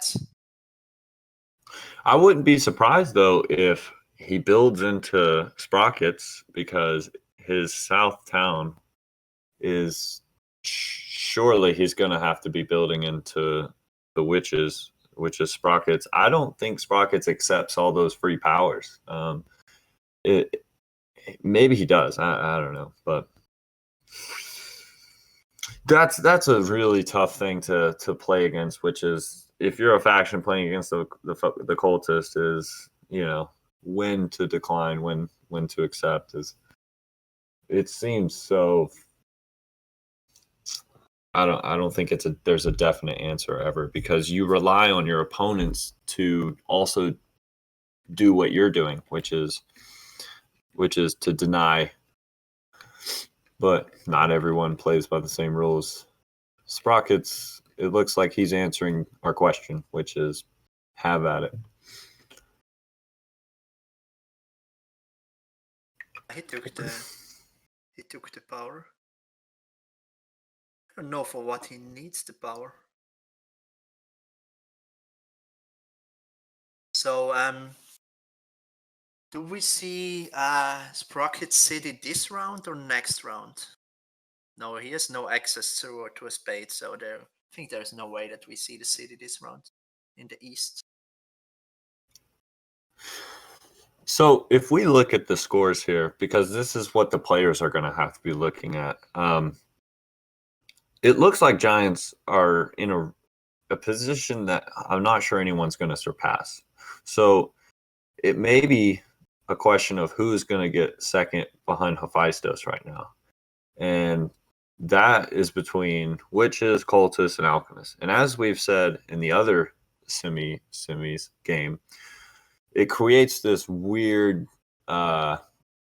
sort of metagame where you're now only trying to target those which you need to surpass. So I'm expecting some moves targeted within, between those three, because I don't think any of them are trying to really bring Giants down, but I think they're going to start looking to bring the others down in any way that they can. Maybe there is no clear way to do that, but I agree surely. with you. But we look at the score, we see Giants having 86. But if you look at the Colts, for example, Giants don't have any points there. Okay, they have points in fire, depending on what happens there. Mm-hmm. And I don't know. Do you think they have a shot for network? No, that's a good point. And again, as I said, I wasn't locking in Giants as the first, but I think cultists honestly have a chance at being first, because they're going to compete for first in network. They're going to get a lot of cult points, and they've got 2 more towns coming. So that's essentially the same as Giants. Well, the Giants also have 2 more towns coming in, but nowhere near as much cult presence, and they possibly lose network to cultists. So that's a lot of points going towards cults that aren't going to Giants. Cultists also have passing victory point tile, which Giants do not. So maybe these guys aren't just looking within themselves. Maybe these maybe there is some play for first place over the Giants. The thing you have to mention is that Giants will jump for sure on a pass victory point bonus tile, because since there are 4 bonus tiles in the game, and Giants is at the moment sitting on a non-bonus tile with victory points, they will get one for sure. The question is just what bonus tile they get, and the next question is, do they even care? Because they can just get enough points out of all of them. Maybe not of the pass shipping one. Yeah, I'm not even convinced they actually get the opportunity to grab one, because they have some moves, but is it enough to stall out Cultist? If it's enough to stall out Cultist, then yes, they get a passing tile. But now we are in the situation I mentioned before. I mean, Cultists has to pass at a certain time, because there is now this danger that they get bridge blocked. Yeah, that's a good point.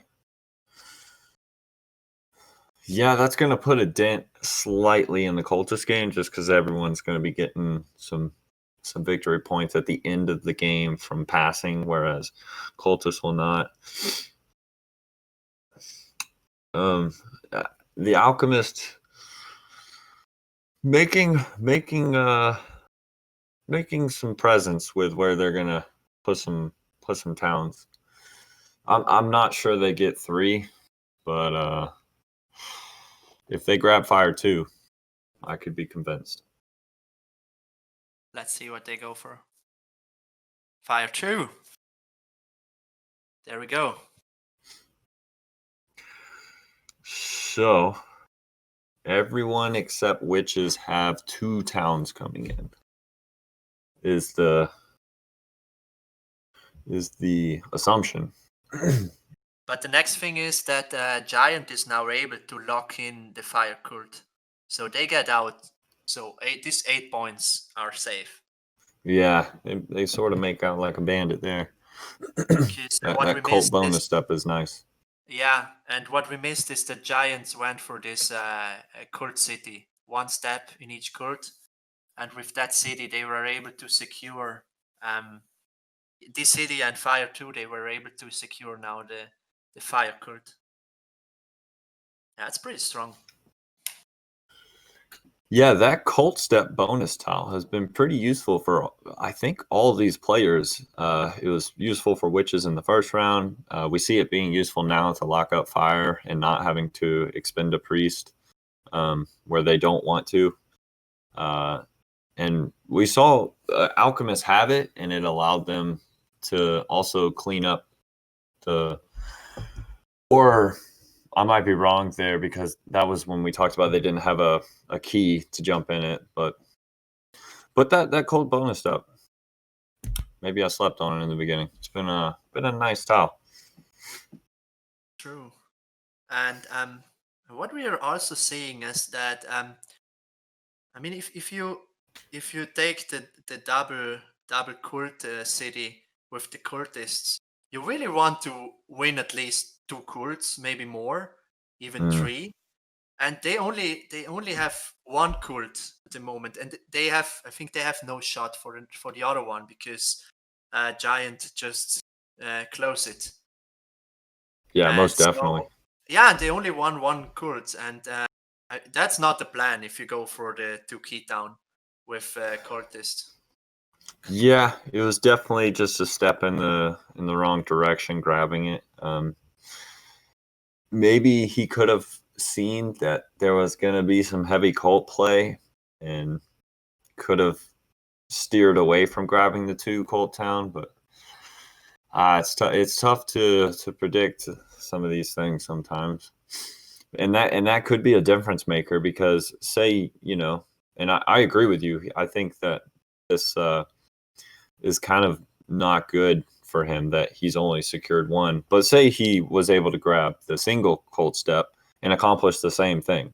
That's a difference of 6 points, right?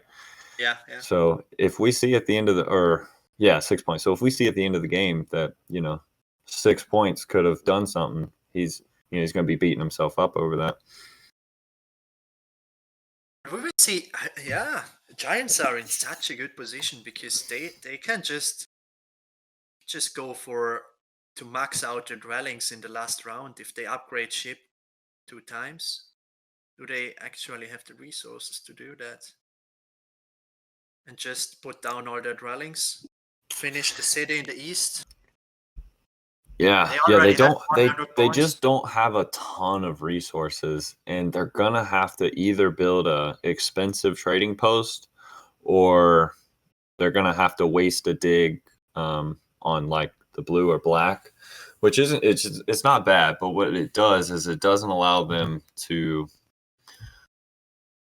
dig over on the west side of the map. If we did pop the grid up, it would be D3 or E4. But if the Giants were able to dig one of those, D3 or E4, they would be able to grab one more red hex, which is E3. And that's nice just because every dwelling counts for network scoring. So if he wastes his spades on A11 or A13 top right of the board, then it could be a swing in the network. So I'm not sure what he'll do. That's a tough decision.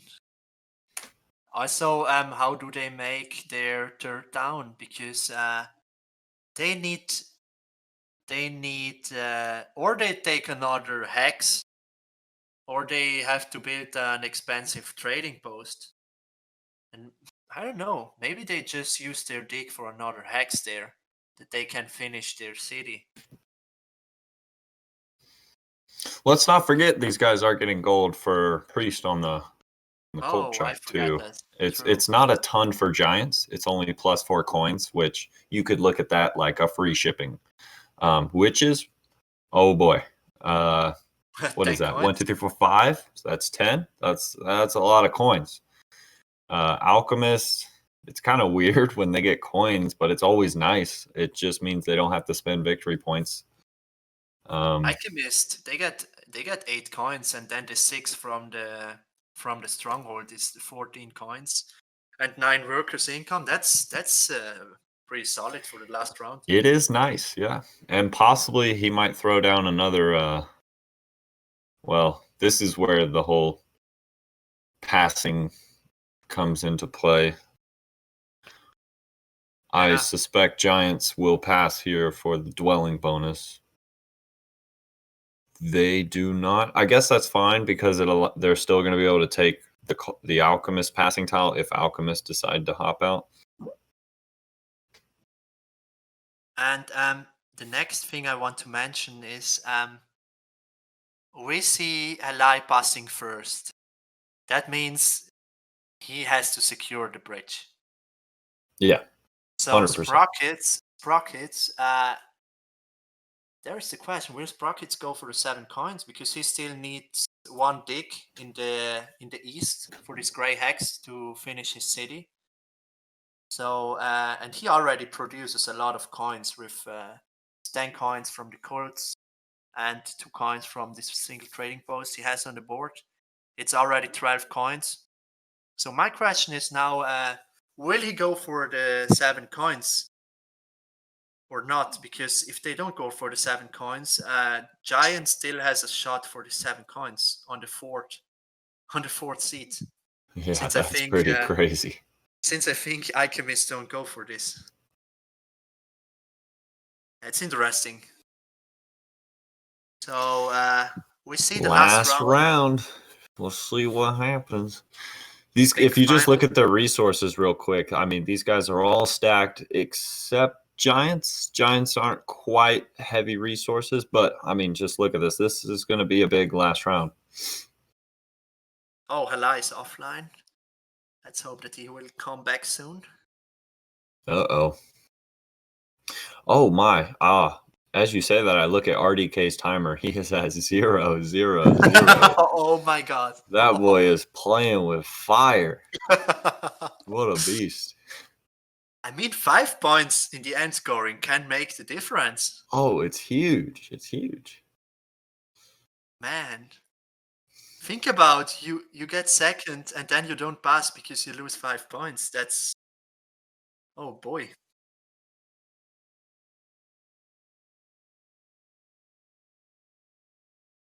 We have just been informed that when he did go negative the first time, it was because he was asking a question, so he did not get a warning for that first time. So actually, he can still go negative and then get the first warning. So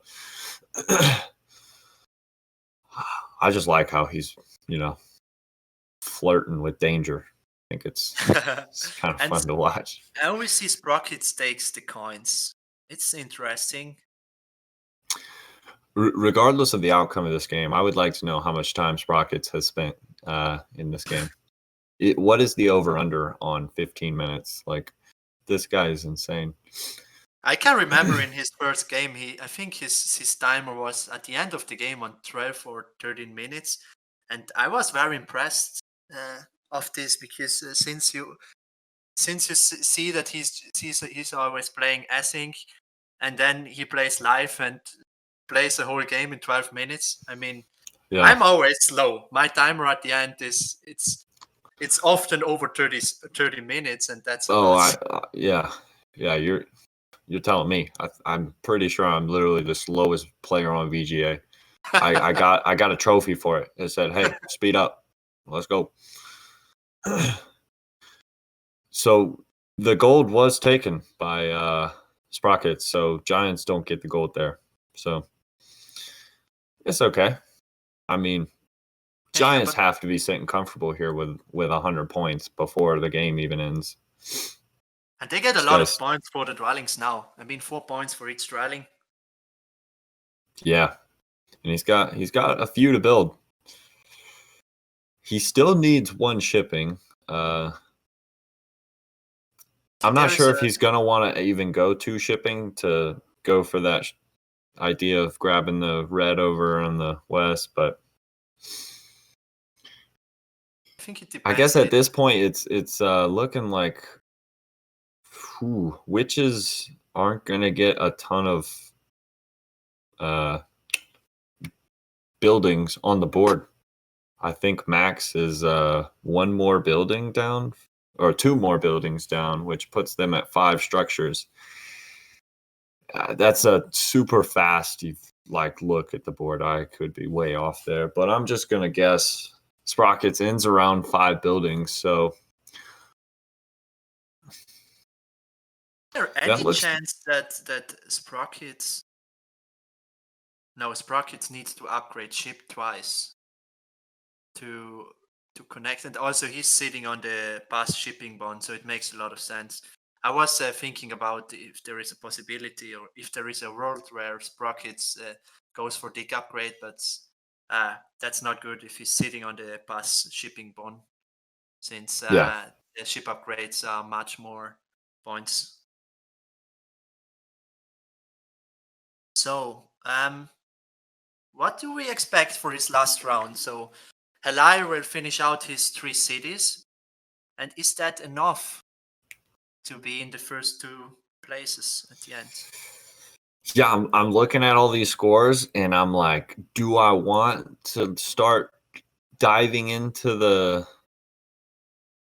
I just want to see it play out. I just I'm okay with this with putting Hefaistos in first or second place. Like I feel like that's kind of locked in.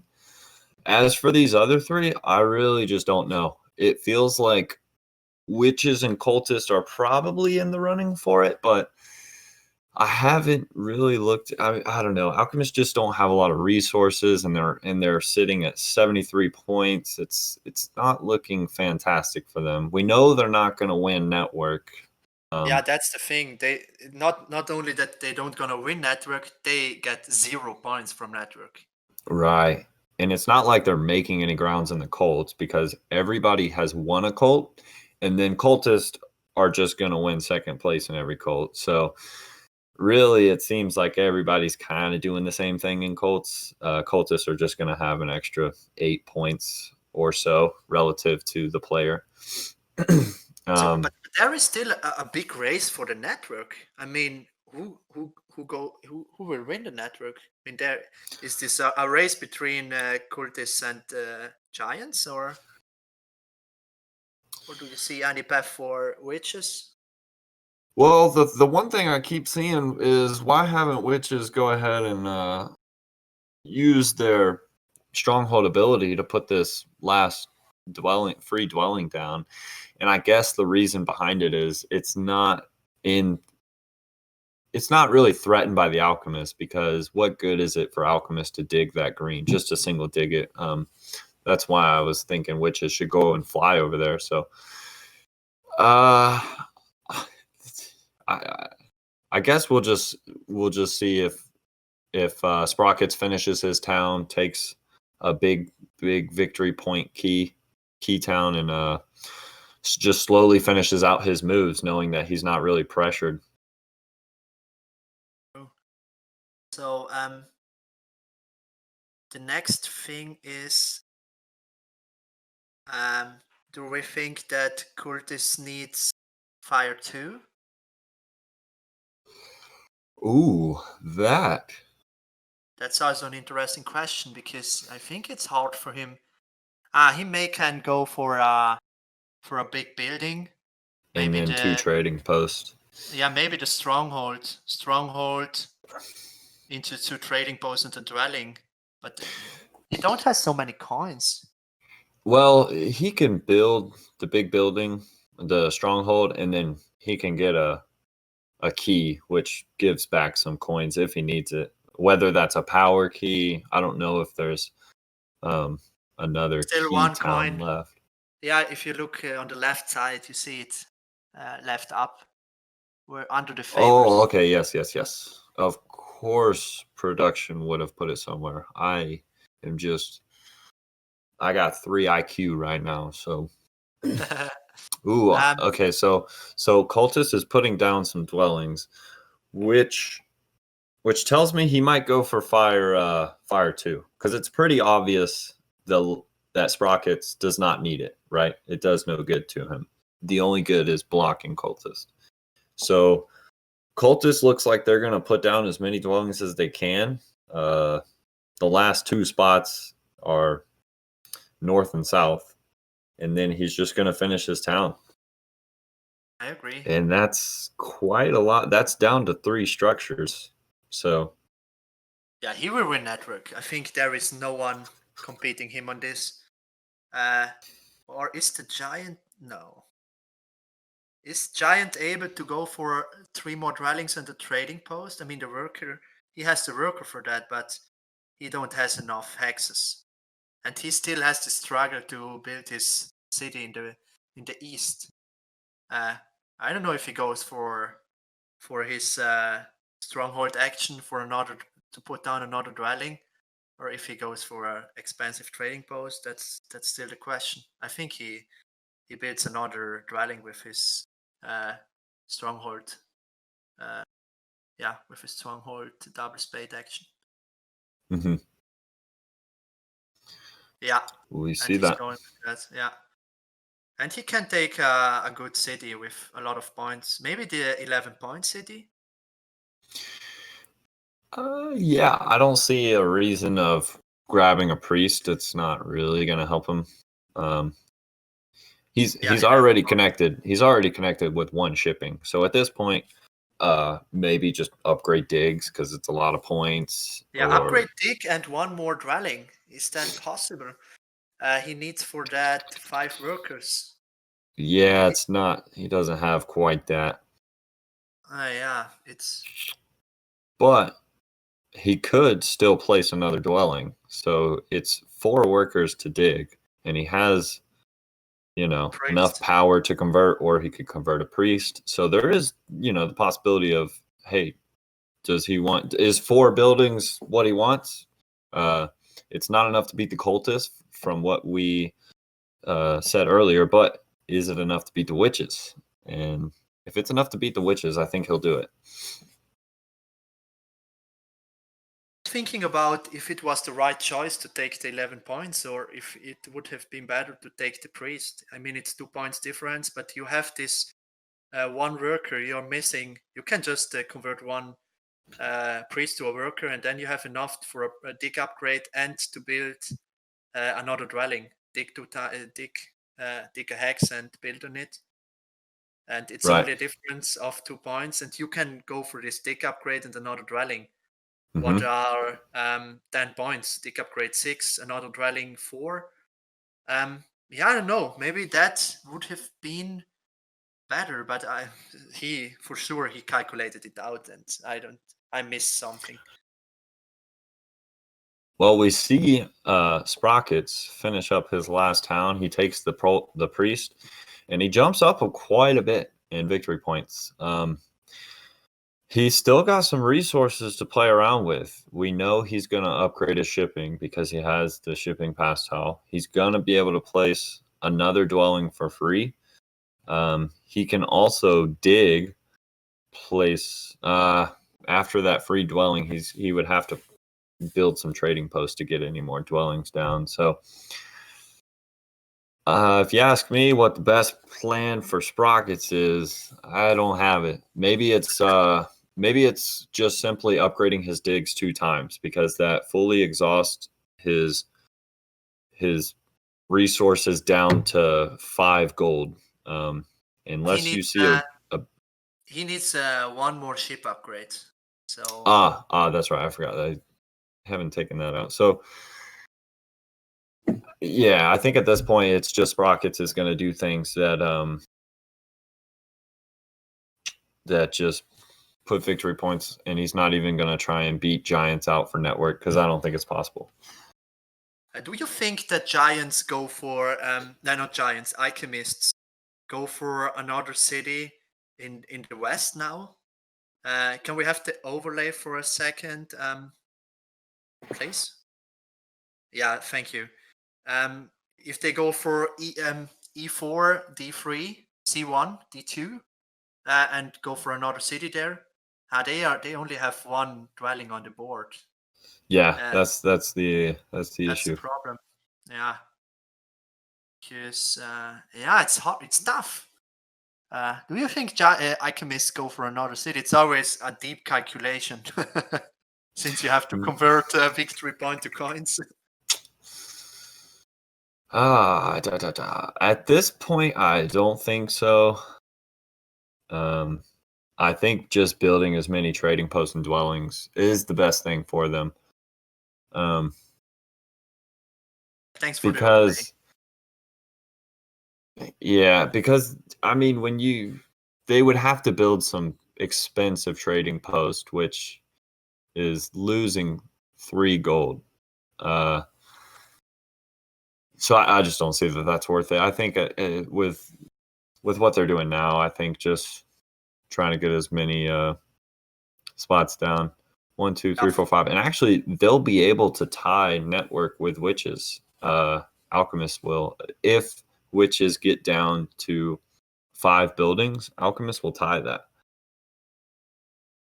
So they need 4 workers to get 2 trading posts, and then they need another 3 workers to finish those dwellings. And I'm almost 100% sure that they've got enough for that. And if they dig one more time, they can convert power to another worker, and they had enough for 2 trading posts, right? 2 more dwellings, right? Yeah. So I think witches and alchemists here might tie for third or last place in network.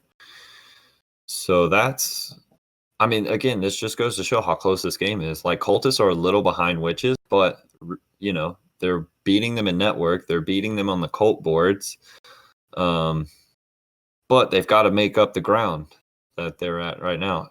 Actually, hold on. Cultists still have 2 towns left. Yeah, I was thinking about that. Holy moly. They are still in the race. Cultists can still win this, I think. Oh, it really feels like they still can win this, yeah. I mean, the cult towns... Sorry, I was just going to say not the cult towns, the key towns, they're still pretty good. I mean, if they need another gold, if they need some more gold to fund it, they just take that. And when they finish their last town, they just take the 9 victory points with a priest tacked on. That's solid. Huge.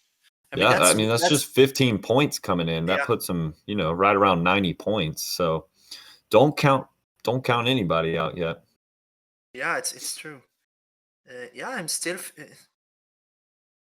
wondering what he's doing if he builds his stronghold, because that's uh yeah that's 7 points, and he can build. Yeah, it's interesting.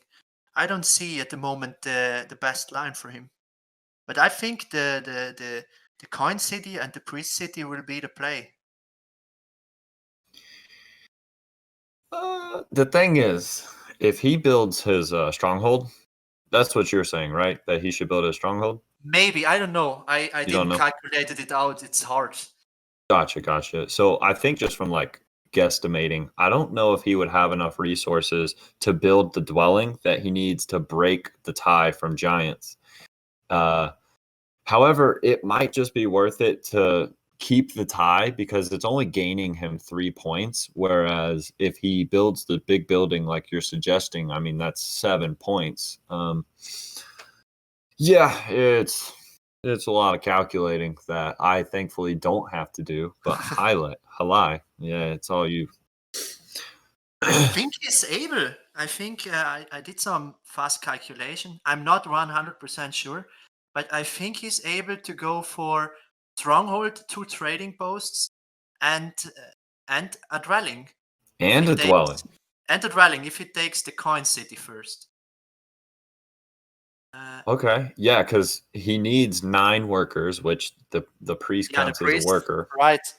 And he needs 8 plus 6 plus 2. It's 8 plus 8. It's 16. No, he's short of 1 coin. Oof. He's short of 1 coin. That's rough, and he has no way to guarantee that coin. Somebody may build into him, but he, like I said, nobody. It's not guaranteed that he'll get that. It's a hard So if that calculation is true, this would be a fire 2 move.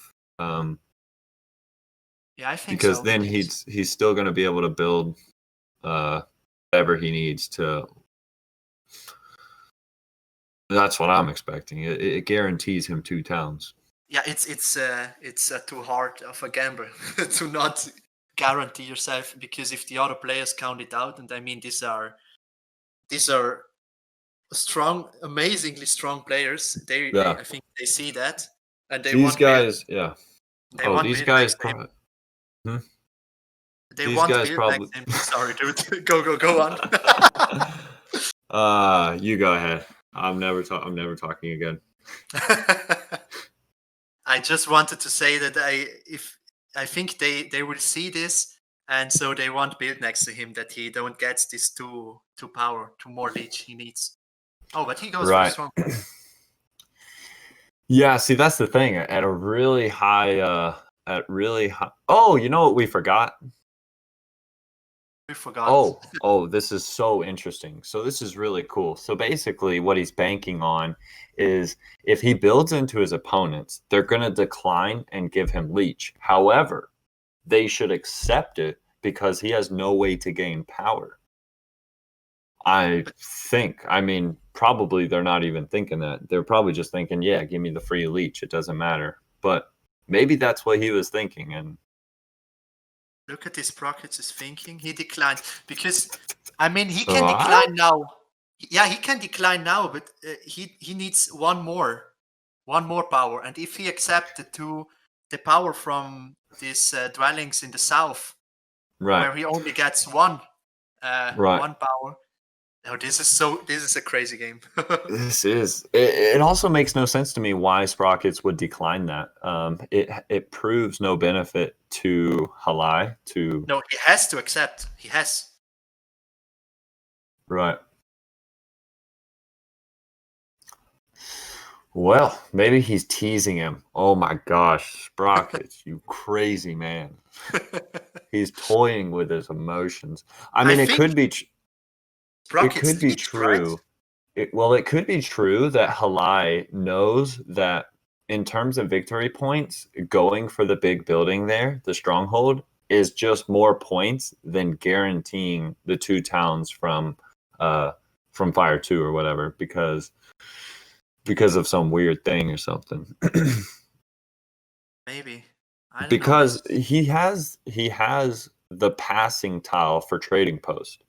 And as it stands right now, he's able to build 2 trading posts, which he has water 1 and earth and air 1. So he's still going to get a ton of points just for building these trading posts without having to secure a town. So that's probably what he was thinking. He was thinking, I don't need to guarantee this town, but if I get it, so be it. Yeah, this is so I think Giants came to the end of tracks was he is able to build, and it's 14. And cultists are also already on 14. Right. And if Witches connects, at the moment they are on 13. And Witches can go for another hard dig. No, they can't. They need they can't because they are short of 1 worker. Now they have no dwelling on the board. Sorry. Yeah. Fallen for that a few times. But is there the possibility that Witches build a temple and then put down their landscape with a hard dig? Oh boy. It's definitely possible. I just don't know if it's even. I just don't think it's worth it. They die giants.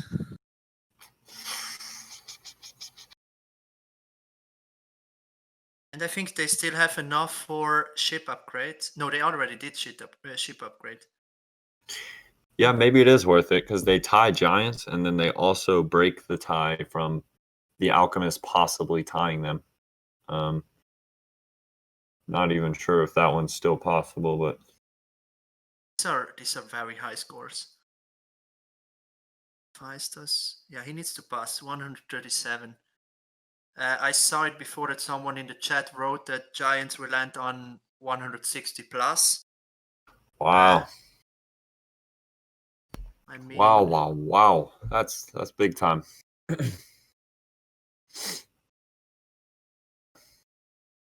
crazy. So these guys, probably have around 4, 3 or 4 moves, and then that's gonna be it. And I'm gonna be honest, I have no idea who has second right now. I'm just letting the magic unfold.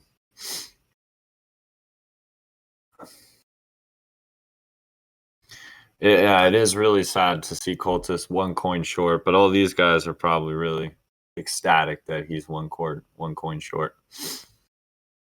Not that I'm rooting for haligh. I don't know. I thought 3 towns from his suboptimal start and his bridge struggles. I would have been crazy to pull off 3 towns with all that.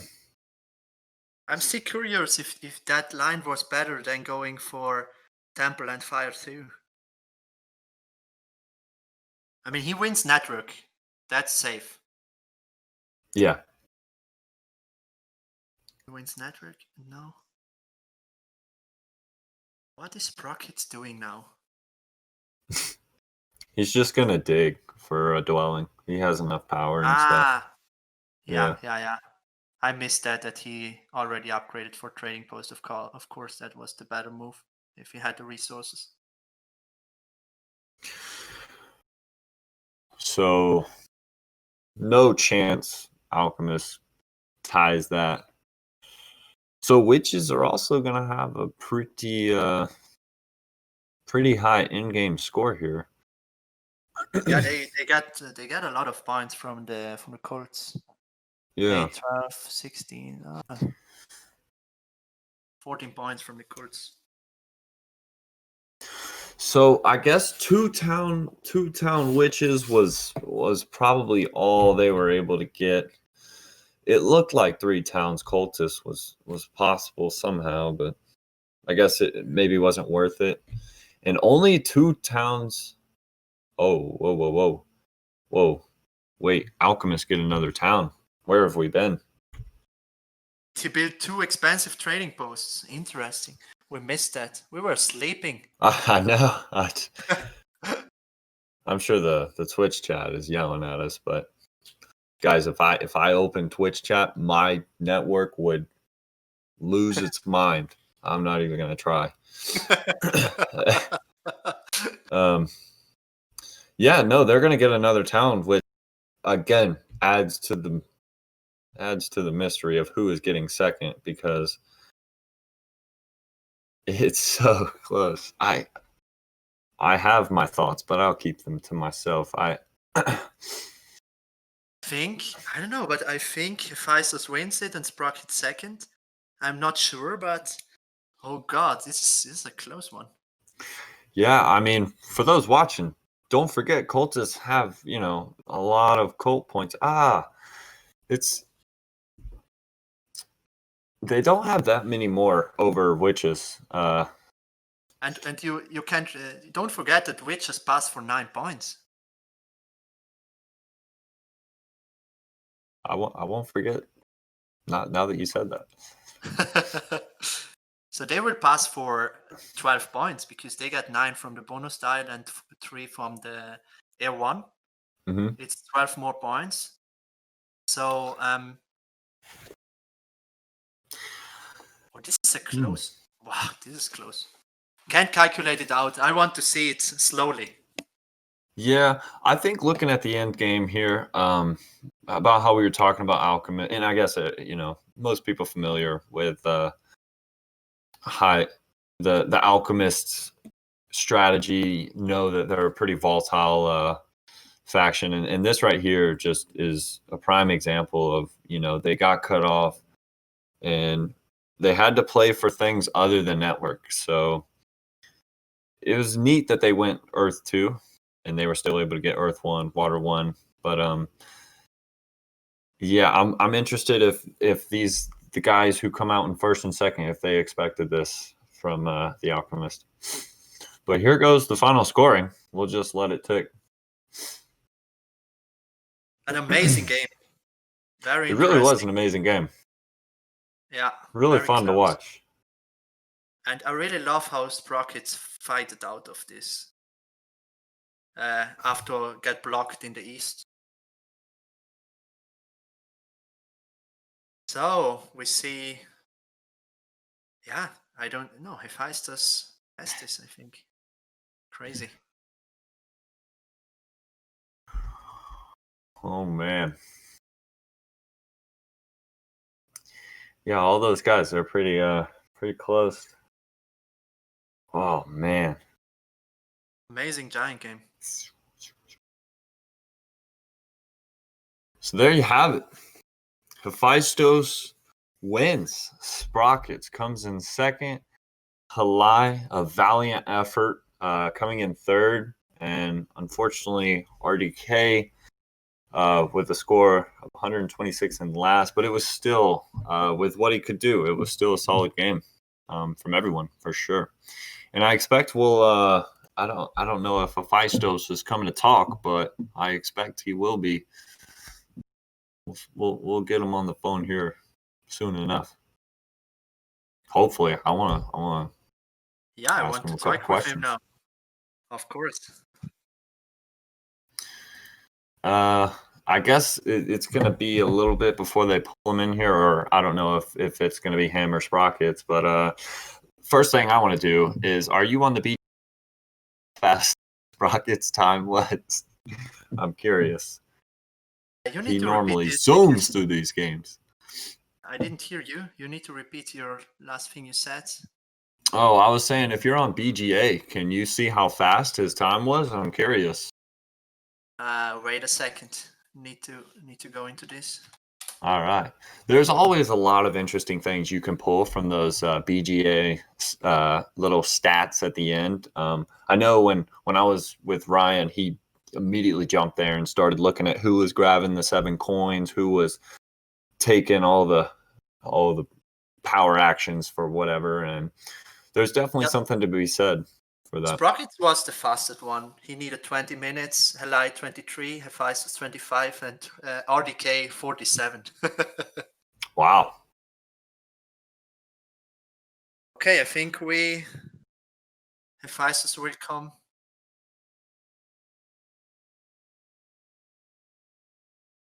He should be here any minute. He's a busy guy. He's got things to do, I guess. Yeah. Hey guys, do you hear me? Hefaistos, Hi, how's it going, man? How do you feel? That was a great game.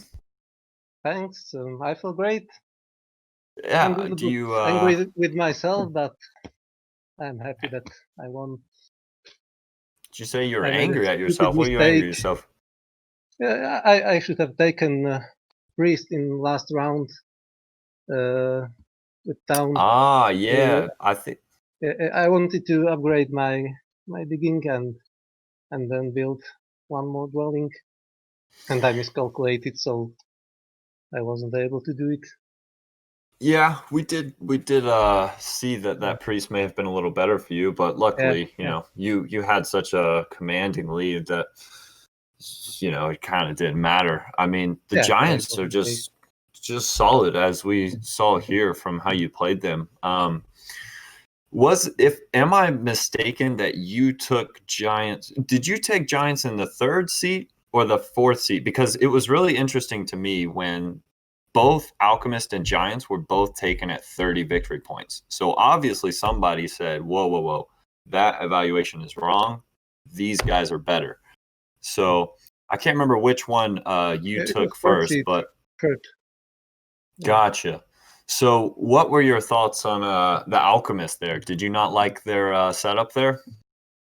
Yep, I think that the first one round was really bad for them because they wasn't guaranteed that they get a good bonus tile, Yeah. and the connection with giants is always very hard. So hmm Yeah, we definitely I saw that definitely there. didn't want to take alchemists. Well, it was definitely the right choice. Alchemists Yeah, are always tough to predict in how their round 1 and 2 is going to go, which sort of sets up their whole game. But I mean, your Giants game, it just seemed like a normal Giants game. Like you did yeah. everything you're supposed to do. Did it feel like you were pressured at all for anything? Nope, I think it was. That's good. It was okay. Maybe in the north, I was worried that the witches can come here with a stronghold or alchemists with some hard digging and so on. But when I took the northeast tile, then I was feeling okay. I have one more Yeah. question, Hefaistos. How happy did you were when you were able to get Earth 1? Because I think it's always very strong if you're able to get Earth 1 with the Giants. Yeah, it was very good, but I kind of predicted it because there was all scoring passing tiles, and I think that there was a big chance that people would want to take some kind of economic favor tiles. So I thought that there is a big chance that I would be able to get Earth 1. So, but yes, I was happy that I got it, and I was also very happy when cultists and witches started to fight. Oh, yeah. It was very good sign that the giants are safe and they are a little bit screwed. Yeah, I think both times I've commentated, I've seen Giants. I don't know if they indirectly influence the fighting between Yeah, two maybe. factions in the game, but Yeah. we saw it again today, and it's always good for the Giants because they don't want to be the one having to do it, but if they need to, they will. Yeah. Um, Yeah, yeah, I didn't have to do any too aggressive move, so they fought each other and it was good yeah. for No, me. this was just a solid game. I just feel like you're my hero because first of all, I was compared to you as the poor man's Hefaistos, and I 100% agree to that. And today we see why that's true. All right, so I am a Hefaistos believer and a worshiper, and I want Thanks. to be a Greek disciple of yours. Thank you. Hefaistos, one more question. How did you feel coming into this game? I mean, those were very big players, well-known players like Sprockitz, haligh, very strong players. How did you feel? That I can't lost anything. I was actually counting that I will end up fourth, and I just wanted to play it with these extremely good players and had fun, and this is a pretty bonus that I want. Nice, So, amazing. Yeah, So, really. yeah, go on. Just wanted to say, solid game, and I definitely want to wish you good luck in the finals. yeah, I'm Ginooo gonna looks need it. nice right here, but when he plays on the board, he's really mean. So watch out for him. I'm not sure if we're supposed to be grabbing Sprockitz in second place. Maybe production will let me know if we are grabbing him on the phone. But okay, just wanted to say bye, Hefaistos. Yeah, Solid game, man. congratulations. See Yep, you next week, man. congratulations. See ya. Bye-bye. All right, I guess I could.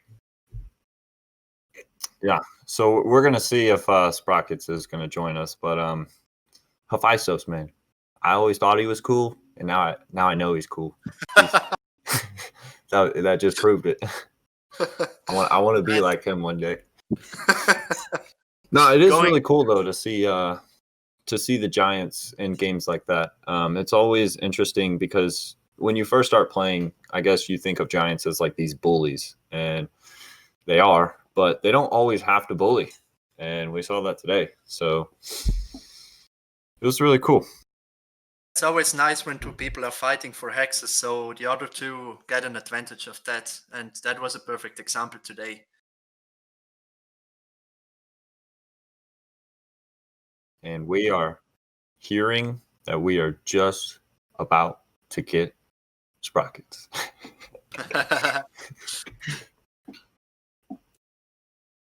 Just a very short moment. Yeah, it is tough to get these guys on. Oh, Hello. he's here. Sprockitz. The Hello, man, the myth, the legend. He's real. Hi, how are you guys? How'd you feel about that game? Just thoughts on how everything went. Not well. Really? But I was fortunate. Well, I mean, I should have been third, I think. Where do you think you should have gotten third? I mean, Cultist should have taken some leech at the end there and been able to form a third town, and that would have been enough to just edge me out, I think. So.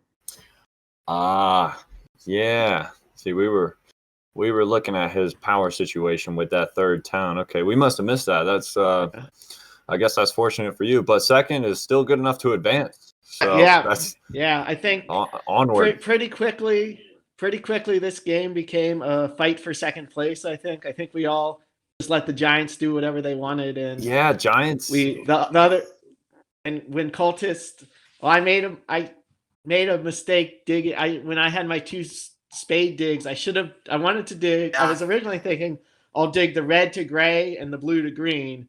Instead, I just did the red directly to green. Took that right away. I didn't think Cultist would take it, so I was lazy and did it the other way. But I think if I made them green and gray and they're 3 away from Cultist, I think they let me be. Right. It's funny you say that because when we were talking about what we thought you were going to do with those spades, and our original thought was, 1 and 1, split them half and half. And then you did the double, and we're like, oh, well, at least I was like, I like that better, actually. And then we saw Cultist double dig the blue, and we're like, never mind. I don't like it that good. So yeah, I guess it would have been safer to split them. I was planning to do a hard dig anyway because I had extra workers. Right. So I would have hard dug the gray then to green and avoided that whole mess. Yeah, you're probably beating yourself up about that one then if you were already playing hard digging. What did you think about playing the witches? Because I don't know if you were watching the pre-game stream, but everybody had most of these guys had witches as their preferred factions. Did you want to play witches just to make a statement, or you just obviously thought witches were the best at the time? Because we all know witches are extremely strong, but I didn't love getting stuck with witches. Honestly, I was hoping to end up with giants. I was just trying to bid the witches down a little bit more. Gotcha. But then Playing some mind then games. as soon as I thought alchemists would be the 30 bid. So when RDK bid alchemist before giants, that had me worried that I could be stuck with witches. But I mean, I honestly didn't bid them way more than I would take them for, so it worked out. But I generally don't love playing witches. Generally don't love playing witches. Okay. Well, that's probably Ginooo. You hear that? And now the big question is, was that a bait? You know? Yeah. Yeah, Sprockitz is trying to get out all the info he can on how to beat you, and we haven't figured out that yet. So if there's anything that you're afraid of, tell us now, because we're trying to figure out how to beat you. But we really, I mean, it's a 4-player game, so anything can happen, as we saw today. You let one person get away, and it's a fight for second. Yeah, that's true. Do you feel like worried or nervous that all eyes are on you because you're the highest rated player? Everyone knows Sprockitz from any website, any platform in Terra Mystica. Like, does that worry you?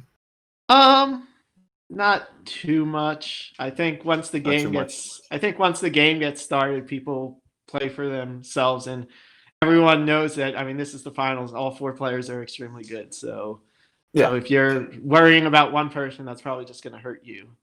That's true. Well, I hope that doesn't happen in the finals because obviously it's not good for you or for the person that is attacking any specific person. So hopefully the finals is a great game between, Sprockitz, Ginooo, and the other 2 guys, Zorus, and I can't even remember the last person, but that's just Zorus. I lost all my brain cells from watching this game, so it is what it is.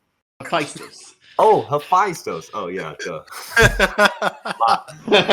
I'm rooting for Hefaistos. Sorry, Ginooo and Sprockitz. He's my boy. I already know that I get predicted 4th, so it's okay. Yeah. So. Well, definitely a solid game. Good luck in the finals. Ginooo, if you have anything you wanted to say to Sprockitz, here's your chance. I think you fight it out very well when these hacks were taken from you in the east. I was thinking that you go for the stronghold and flying in the south for a second down. I think I would have done that too. And yeah, you made a lot of good decisions to get out of second place here. So very well done. And I'm very looking forward for this game next week. I'm excited to have the chance to play with you. Yes, it should be fun. All right. Thank you. Have a good day, guys. All right, man. Later. Yeah. See you, man. Right, bye. Bye-bye. Well, I guess that wraps up the Ice Division semifinals. That was quite the game. I had no idea what the results were going to be half the time. So that's kind of what you want when you're watching a game like that, Nice and exciting. Nice and exciting, you say it. So at that point, I want to say thank you to our production that he makes this all possible.